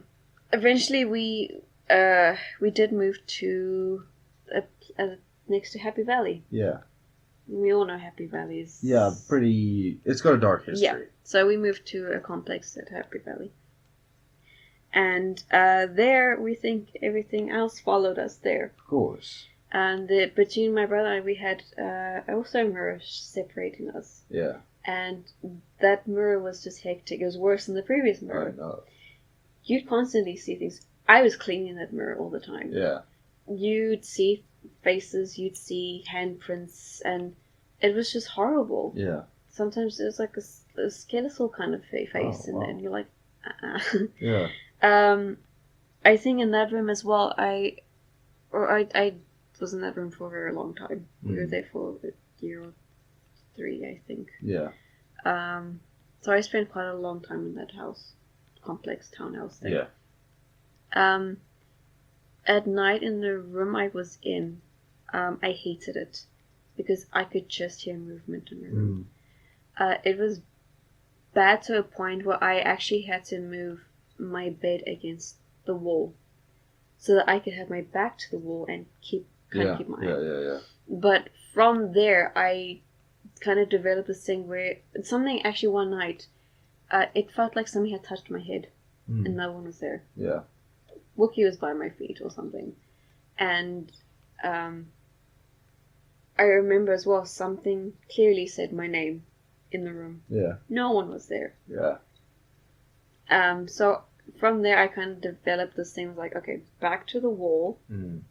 So you can keep your eyes there. You can see what's happening. But I also kind of developed this thing was like, okay, I'm wearing a hoodie no matter how hot it is. I cover my eyes. Yeah. Because I don't want to see this shit. Yeah. That's why, like, even like how we've got our stuff arranged, I don't like huge spaces. I always face the open area. I can't handle. Yeah. I think it's because of that. And I think it's also why that whole bathroom snore is why I don't like bathrooms. Yeah, no, it makes sense. Yeah. That's the shining Danny Johns one. Yeah. Hey. Yeah, so that's why I have certain like ways I will sleep. Yeah. No, things. it makes sense. Yeah. Same with me, but I just help you accommodate you, especially with the whole room. Yeah. See, stuff does kind of scare me a little bit sometimes, but I've grown more used to it. Also, especially with the protection symbols, sigils, trinkets, and meditations that I do, I feel a lot safer. And the whole guardian, let's call it a guardian angel, guardian spirit, whatever you want to call it. Yeah. They do exist, and I do believe whatever is protecting me is quite strong. Yeah. So, I'm not really that scared of stuff anymore. Yeah. Yeah. Something super random I just remembered as the house close to the graveyard where I used to live. So I remember one night my dad was in the kitchen. Yeah. And so the kitchen's light you turn off by the kitchen door, and you have to walk through the dark kitchen into the hallway and then go to the room. Yeah. So my dad turns the light off. He's halfway through the kitchen. He's almost in the hallway. The light goes back on again. And I was like, "What the fuck is this?" So he just goes back, turns the light off, and comes back to the room. Everything's fine, and then he's like, "That was super weird." Yeah. Next day he tells us, and I'm like, "Whoa. This feels a lot like the stuff that was happening in my room with my PC turning on constantly." Yeah. Very weird stuff. Yeah. Very, very weird stuff. Yeah. Scary. What do you think of the witching hour, though?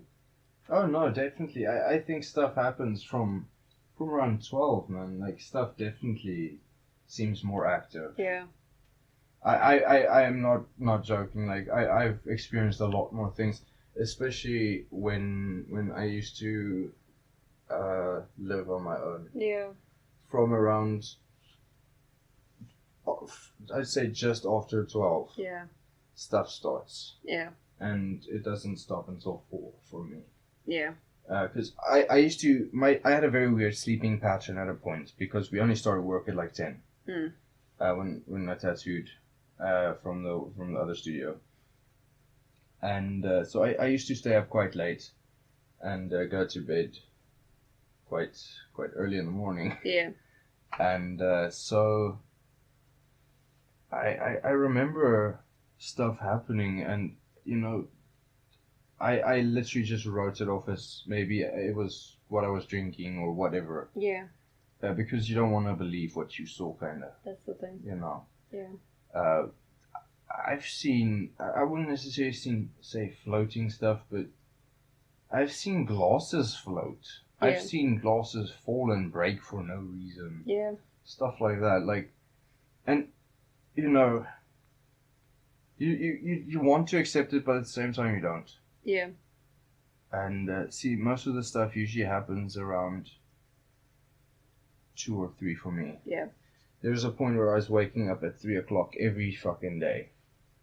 I don't know why. Yeah, same.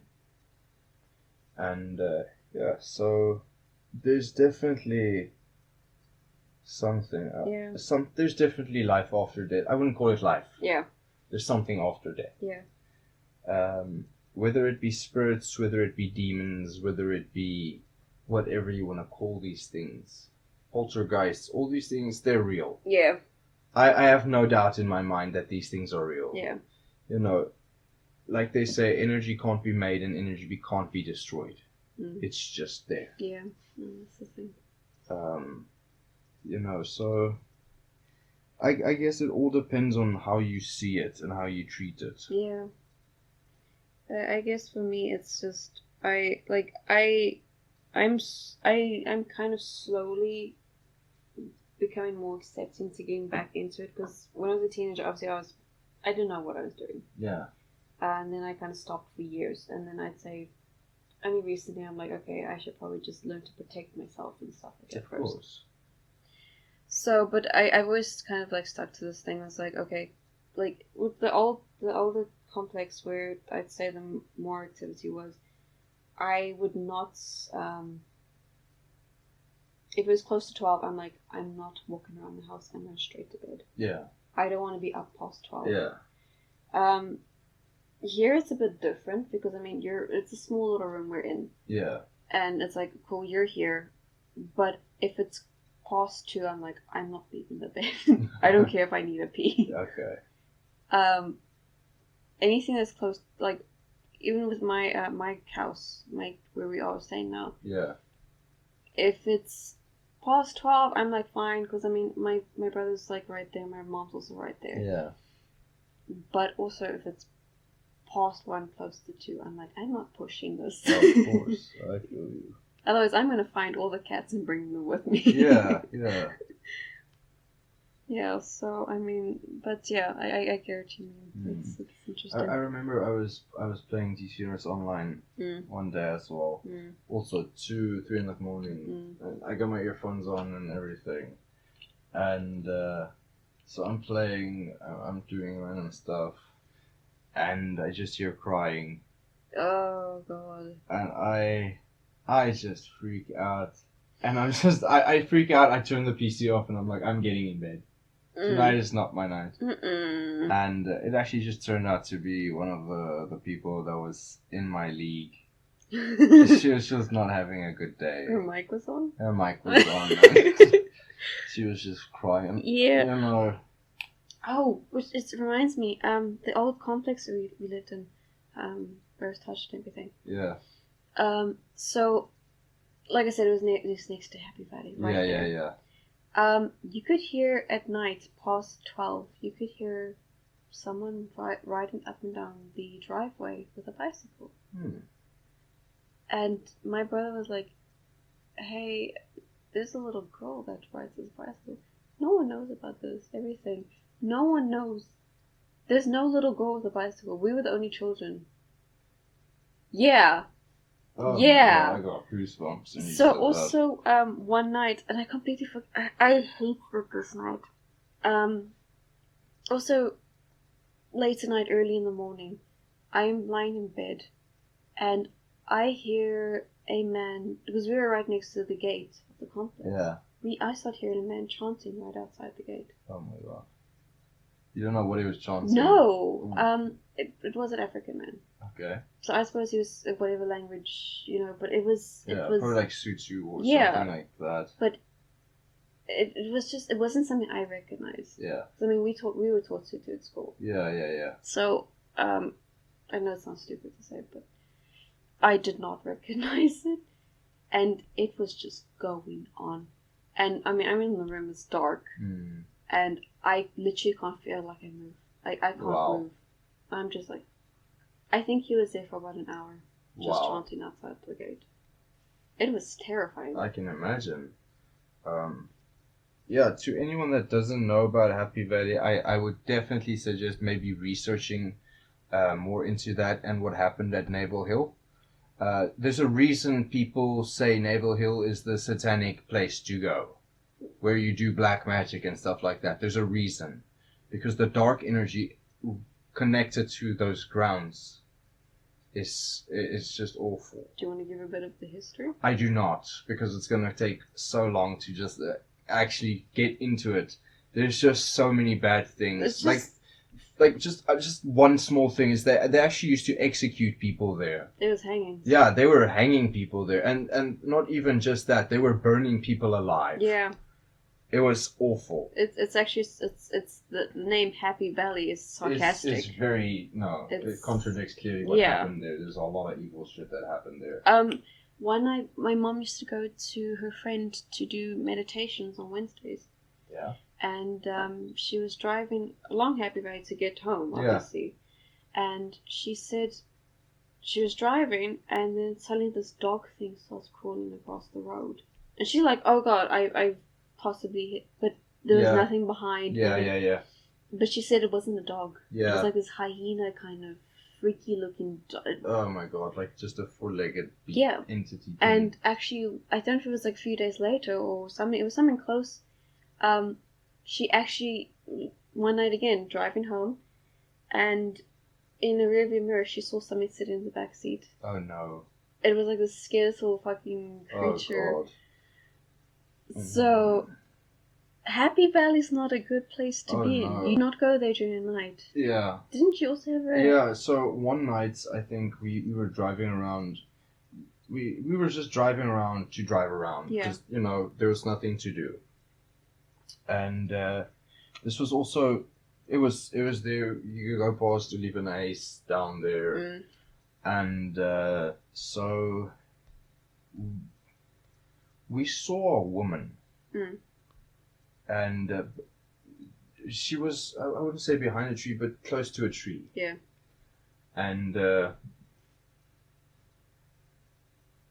so we drive, as we just started to drive closer towards it, we realized there's actually nothing there. Mm. But we clearly saw a woman. Yeah. Like, you couldn't mistake it for a man. You clearly saw it was a woman. Yeah. I don't know. It was just very odd. Just... Mm-mm. It was odd because we knew we might see something given the history. Yeah. But we didn't expect to see something. Yeah. That's the thing. Yeah. And we were just freaked out, I guess, by that. And so we ended up just driving around more to try and see what it was, but there was nothing. Yeah. Not to mention, actually, now that I think of it, just next to the road or across the road, before you enter Happy Valley, it was a funeral home there. Wow, I didn't know that. Yeah, like it also that street just before you turn in. Yeah. There's a funeral home, and now today it's a restaurant. Oh Lord. But there was a funeral home there. I'd love to go to that restaurant, I'm not gonna lie. And my mom and I thought about it, we were like, nah. I'd love to go just to see. It's like open happening in a happy place after Mrs. Lovett's cooked up your husband, you know. Great. No. So with my current house, Rian and I we went to go watch Birds of Prey. Yeah. One night, after work, and he was driving me home. You know that's just before that long stretch to get to my house. There's that road there. Yeah. So, just literally before you turn into the road to get to my house, there was just a circle of mist. Yeah, I remember him telling me about it. Yeah. Even. So we kind of we drove into this road and we're like, oh fuck. Yeah. He stops the car and we just like look at each other. We're like, you're saying this, right? Yeah. He was even like, what? He was shocked. I was shocked. I have never seen anything like it. It was literally a white mist circle. Like, I'd say it's about 2 meters big kind of thing. In diameter, like...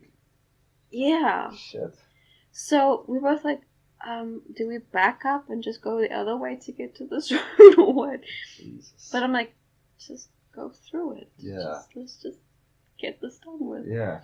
So, he slowly drives through. Turns down and we're like, you're alive, right? I'm like, yeah, I'm alive. And then you're like, check the seats and nothing's there. It's like, okay, cool. And just driving down to my house is that eerie path. Yeah. So at night, and it's like, okay, we get there and everything. I'm like, dude, I'm not comfortable with whatever we just drove through. Yeah. And then also, this was also really freaky. So, his back windows had like fogged up. Yeah. But there was like a face in one of them. What? So I was like, fuck this. You're not going home like this. I grabbed my sage bowl and I'm like, I'm just cleansing out his... Yeah. It's like late at night. I'm just cleansing out his car. Rather safe than sorry, I guess. Yeah. And said that when he got back to the road, nothing was there. Yeah. It was weird. Yeah, it was just that one time. Yeah. That's odd. But even when we went to go take those photos in that field. Mm. Oh, yeah. That was very weird. Yeah. Because we got all dressed up. I got the corpse paint on and everything. We went to go have like a proper cool photo shoot in the fucking bush. Yeah, because there's a bit of a field with my complex. Yeah, really, like just right next to it. Yeah. And on the property. Yeah, on the property itself. Yeah. And I can't explain what happened, but there was this lady, wasn't it? Didn't we see like a lady or something like in the field or something? There was something watching. Something was there, definitely watching. Yeah, you were like, I want to leave now. I was uneasy. Yeah. And I mean, I was dressed scary. You were. I was gonna scare away whoever the fuck was there. Yeah. But I felt uneasy there. Yeah. And when, just like, as we were walking away, like, it wasn't something cool. We ran. Yeah, we ran, kind of. Because we started hearing talking. Yeah, and it was so odd. Like, it might have been neighbors or something. No, the thing is, the neighbors that are on the complex, I know they would not go into that field. Yeah. When we were taking the photo shoots, I could see people in their homes. I'm like, okay, they're home, they're home, they're home. Yeah. So I knew no one was there with us. Yeah. So, I mean, it was weird. It was creepy. Yeah. But on that complex itself, there's been a lot of weird things I can't explain. Oh. Like, I think even around's like, did you hear that? And I'm like, in that house, I mean, you've seen videos I've taken, my mom's even taken. We've taken like videos of the cats or something, and there's orbs just flying around like nobody's business. Yeah, even the other day when your mom sent you those videos of the puppies. Yeah, just orbs flying like nobody's everywhere. Business. Yeah. When I moved there to join my mom and brother, I thought I saw a man quite a few times in the house. I've woken up, seen figures. Yeah. Which is the scariest thing, because you just wake up and... Because my brother, we kind of have like a shelf dividing us. Yeah. So he's up playing games and everything. So there's a bit of light coming in the stockroom. And I'll wake up and then I just see this dark shadow figure just standing next to my bed. Oh my god. And I was like, hey, I'm going back to sleep. Yeah. I've also sleptwalked in that place. I've never sleptwalked before that. Oh my god. I'd wake up suddenly and I'm by the bathroom. Oh like, lord. Why? Like, I'd just get up and run. Yeah. Why am I running? Yeah. Oh my god, that's scary. So something weird that happened.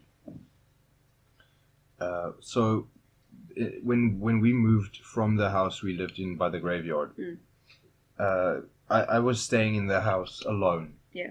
When my mom was moving out with my brother. Yeah. Into this littler apartment-esque thingy close to Fugard Park, and so I had to stay in the house alone just to make sure everything was fine, no one was breaking in, stuff like that. Yeah.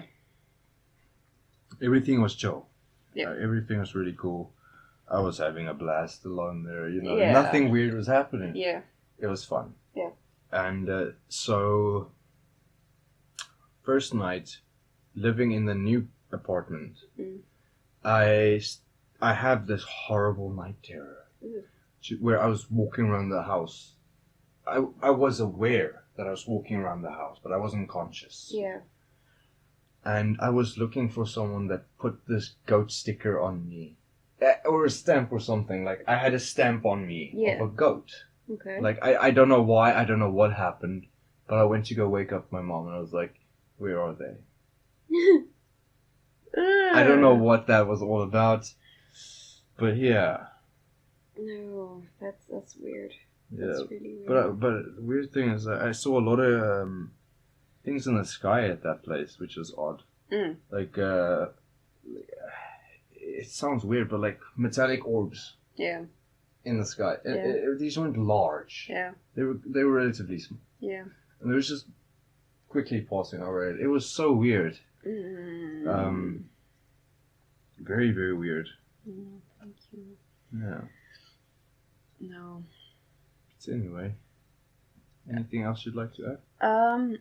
Yeah. So with the current place, I'm also at. So I've had books just yeeted off my shelf. They love doing that for some reason. You've seen my bookshelves. I've got probably plenty. over 1,000 books. Yeah, you have plenty. And they are packed in tightly. Mm-hmm. Because I don't have space. Yeah, I know. So they just go yeeting off things. I've had my action figures just thrown off. The scariest thing for me, because I'm a bit OCD with my figures, so I put them in certain ways, and my pops as well. Yeah. And then I'll wake up the next morning and say my Harley Quinn's turned to face my bed. My pops, I'll have Carrie on the Stephen King stuff. Yeah, of course. Like facing Pennywise or something. Yeah. Both pops will be facing me. That's scary. I've had my Steve Harrington next to my fish tank. Yeah. Turn to face me. Odd. I think something's in my pops. That's scary. I know that sounds weird, but I think something's living in my pops. And I have quite a lot of pops. Yeah. And I don't know, it's just small little things that I have in my room, like my action figures and stuff. It's just, a lot of them move at night. And sometimes I hear them and I'm like, oh god. Yeah. And it's not like the cats can get on them. Oh no, I know. Yeah. And I mean, Edie will probably be like curious, but she's like, I'm not fucking with this. Yeah, no. My previous work, a bookstore. So a lot of mornings we actually come into work, and it's just a shelf or something just ripped out. No way. Yeah.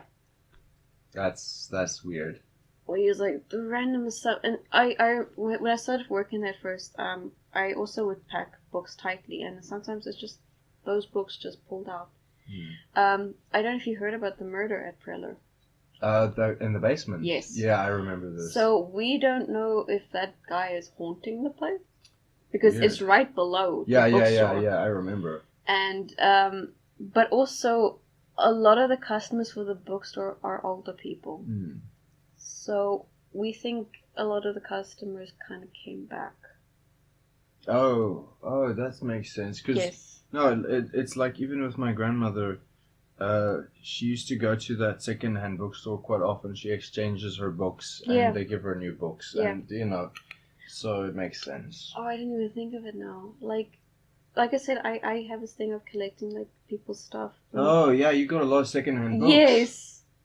Like 90% of my Stephen King books are second-hand. I feel you. Same. Why do I do this? I've never thought of it like that, but now that you bring it up, yeah. And it's like, and the thing is as well, when I market, it's like, literally, there's a whole collection of books, and it's like, did this person pass away? Yeah. That's a weird thought. I didn't think of it like that either until now. Very, very weird. And I have a lot of second-hand instruments too. Yeah. That is very odd. I honest to God didn't think of it like that. Mm-hmm. All of my DVDs are second-hand. Yeah. Because, go to Cash Crusaders and buy something for fucking $5. Yeah. All my instruments I go for Cash Crusaders. But you've seen them. They're all closed up. Yeah, Nothing can play them. Nothing can play. Just in case. Yeah. My violin's packed up. My guitars are packed up. Yeah. Nothing. I didn't think of it like that. Yeah. That is scary. Yeah. That's probably why my books are yeeted off. They're like, hey, it's mine. Hey, give it back. Oh, no. And the worst part is they're Stephen King books. Yeah. As if they weren't evil enough. Yeah. Oh, no. There's also been weird, I don't know, there's just something weird that happens in that place as well. Bathroom, I have this need, if I'm like in the bath, I like just lying there and just writing or scrolling through social media. Yeah. And then I have like 20 cats in the room as well. But generally, if like bathrooms, I can't handle being alone in. Yeah. So even with this place, it feels like something is watching me in the bathroom. Mm. I don't know what has happened in that bathroom, but you can feel something is there. Yeah. So, it's very odd. Mm. And then another thing that happened recently that I can add to the list was with you. We watched Fourth Kind. Yeah. And then we started talking about this stuff. Yeah. And then we woke up to the TV on. Yeah, that was very strange, and the TV was on static. Yeah. That was very. Yeah. That was very scary. Yeah. Yeah. I don't know. That's just, there's a lot of things I feel like we don't understand. Yeah. It's like I've been reading a lot of stuff where basically they explain things vibrate differently. Mm. So there's a whole different world going on around us that we just can't see or hear because they vibrate differently than us. Yeah. So there could be 20 people in this room we're in right now. We just can't see them or hear them. Yeah. They can see us. Sometimes they can't. But, based off of what I've been reading, it's scary. Yeah. But it's very interesting at the same time. Yeah, no, definitely. There's a lot of mystery behind it. It's like, that's why I kind of wish I could see these things again, but at the same time, I'm like, people warn you, like, hey, be careful what you're going to see. Yeah, no, like, something I think is awful for a lot of mediums and stuff like that is once they realize that you can see them, you're done. They come to you constantly. Yeah, they realize they can actually talk to someone, and then they don't leave you alone. Yeah. Because you're here and they can talk to you. They can try and get help from you, or you can try and help them, or whatever. And I don't think that's nice. No. I don't think that's nice at all. Something very stupid is like the movie Constantine with Keanu Reeves. My boy. When he died, yeah, and he came back, and he started seeing dead people on the bus. Mm. Like, I think that's one of the scariest things ever. Yeah. What part of me wishes it could see more, part of me doesn't. Yeah. Because once you put a face to what's been happening... Yeah. Yeah, no. And the thing is, people I've spoken to, they said, you're not going to see them necessarily pretty. Yeah, no. You're going to see them as they died. Or as they perceive themselves. Yeah. Or those that want to frighten you. Yeah. No, definitely. Mm. Like, I mean, on the bus ride home a few months ago, after I visited you. Yeah. I was meditating and I saw awful images. But I wasn't frightened by what I saw because I've seen so many worse things. Yeah. But these were awful images. Mm. I can't explain what I saw, but they're horrific things. Yeah. Dead people, and I don't know. Maybe it was just the energy from the bus or whatever. But yeah, it didn't scare me. I'm not scared of stuff like that anymore. I mean, I draw fucked up stuff. I watch scary movies. I mean, I got some bones and stuff. I got weirder knickknacks than the stuff, you know. Yeah. I don't know. Anyway. I just know with me, it's like I wear protective stuff. When like every now and then when I see something like move in my room, I'm like, cool. I get the sage and I just like go around like, get the fuck out of my room, get the fuck out of my room. Yeah.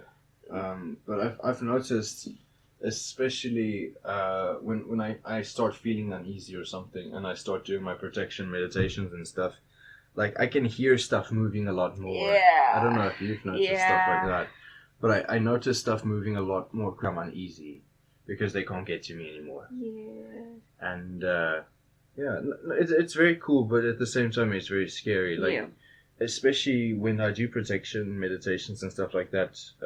Wednesday usually like just gets on top of me because I do a lot of vibrations and stuff, and she just gets on top of me and she just sleeps on me. Yeah. And she's vibrating with me. Yeah. So. Edie used to do that a lot with me. That's cool. As soon as I try and meditate or something, she's on me. She's like, cool, we're in this together. Yeah. It's nice. I think animals, because they see stuff we don't. Yeah. They kind of understand, I think, what you're doing. Something weird that I actually just thought about now is my first set of tarot cards that I got. Oh, yeah. Yeah, that was very odd. Because I was working as a web designer at the time. And there was this fella, Zach. He used to come past to the offices and stuff, and he used to wash the people's cars for $50, whatever. And one day, he randomly comes into my office and he's like, "Hey, here, your girlfriend brought this for you." And I'm like, "I have no girlfriend." What do you mean? He's like, "No, your girlfriend said I must give this to you." I'm like, "What are you talking about?" And he hands me this a Ziploc bag with tarot cards in it. And I'm like, "Where did you get this?" Yeah. He's like, "No, by the side of the road." And he said, "Your girlfriend said I must give this to you." I didn't have a girlfriend. I haven't had a girlfriend. So, I don't know. This is literally like right after high school. Yeah. And I don't know what was happening. And I was like, okay, I'll take him. I'll take him. Your ex has been interested in tarot cards? Yeah. No, okay. Like my previous ex has her own tarot cards. Okay. Stuff like that. But I mean, this was like 3 years prior before this. But the weirdest part of it is the tarot deck is French. Yeah. It's French and it's very old. Yeah. No, like I've looked at them. So what I did was I took the tarot cards and I immediately cleansed them in salt and stuff like that. I cleansed them for like a week on end just to make sure no residual energies of stuff was conflicting with me. So they're perfectly fine. Yeah. And I use them quite often, and I actually find them more effective than the Rider-Waite deck that you gave me. Yeah. I don't know. It feels like my energy is completely immersed in it. Yeah. they give me more accurate readings when I use them. Yeah. But very weird. It is. Very weird. Like, I have no idea what that was all about. No, that is odd. Yeah. Hey, from the future. Yeah. Odd stuff. Yeah, but that was, weirdly enough, that was like the period in time where I was literally just getting involved in the occult. And that just came to me, and I think that's really cool. I don't know who this person was. I don't know why they decided I had to get them. I don't know why Zach decided I was this woman's boyfriend. Why she was my girlfriend. I don't know. No one knew who I don't know. I literally don't know. No, it's odd. That is a very odd thing. I don't know. Anyway. I don't know. Anything you'd like to add? I'm kind of out of stories now. I'm done. I am actually done. Okay. I guess if we ever think of more stuff, we can do it. Yeah, we can always add and do a part 2 or whatever. Yeah. I think this is already gonna have like 20 parts. It's like over 2 hours. Great. That's quite, 2 weeks. Wow. Okay. I hope. Yay. Anyway. This was nice. It was nice. And, if anyone enjoys this, let us know your spooky stories. Yes. Give us a few comments. Tell us what you thought. Give us some experiences you've had. And if you've had similar experiences, please feel free to tell us in the comments below. Yeah. Cool. I think we're going to leave it at that. And have a spooky evening or morning, guys. Stay safe. And stay safe. And remember, salt is your best friend. Yeah. Yes. Yeah. Okay, goodbye. Be blessed.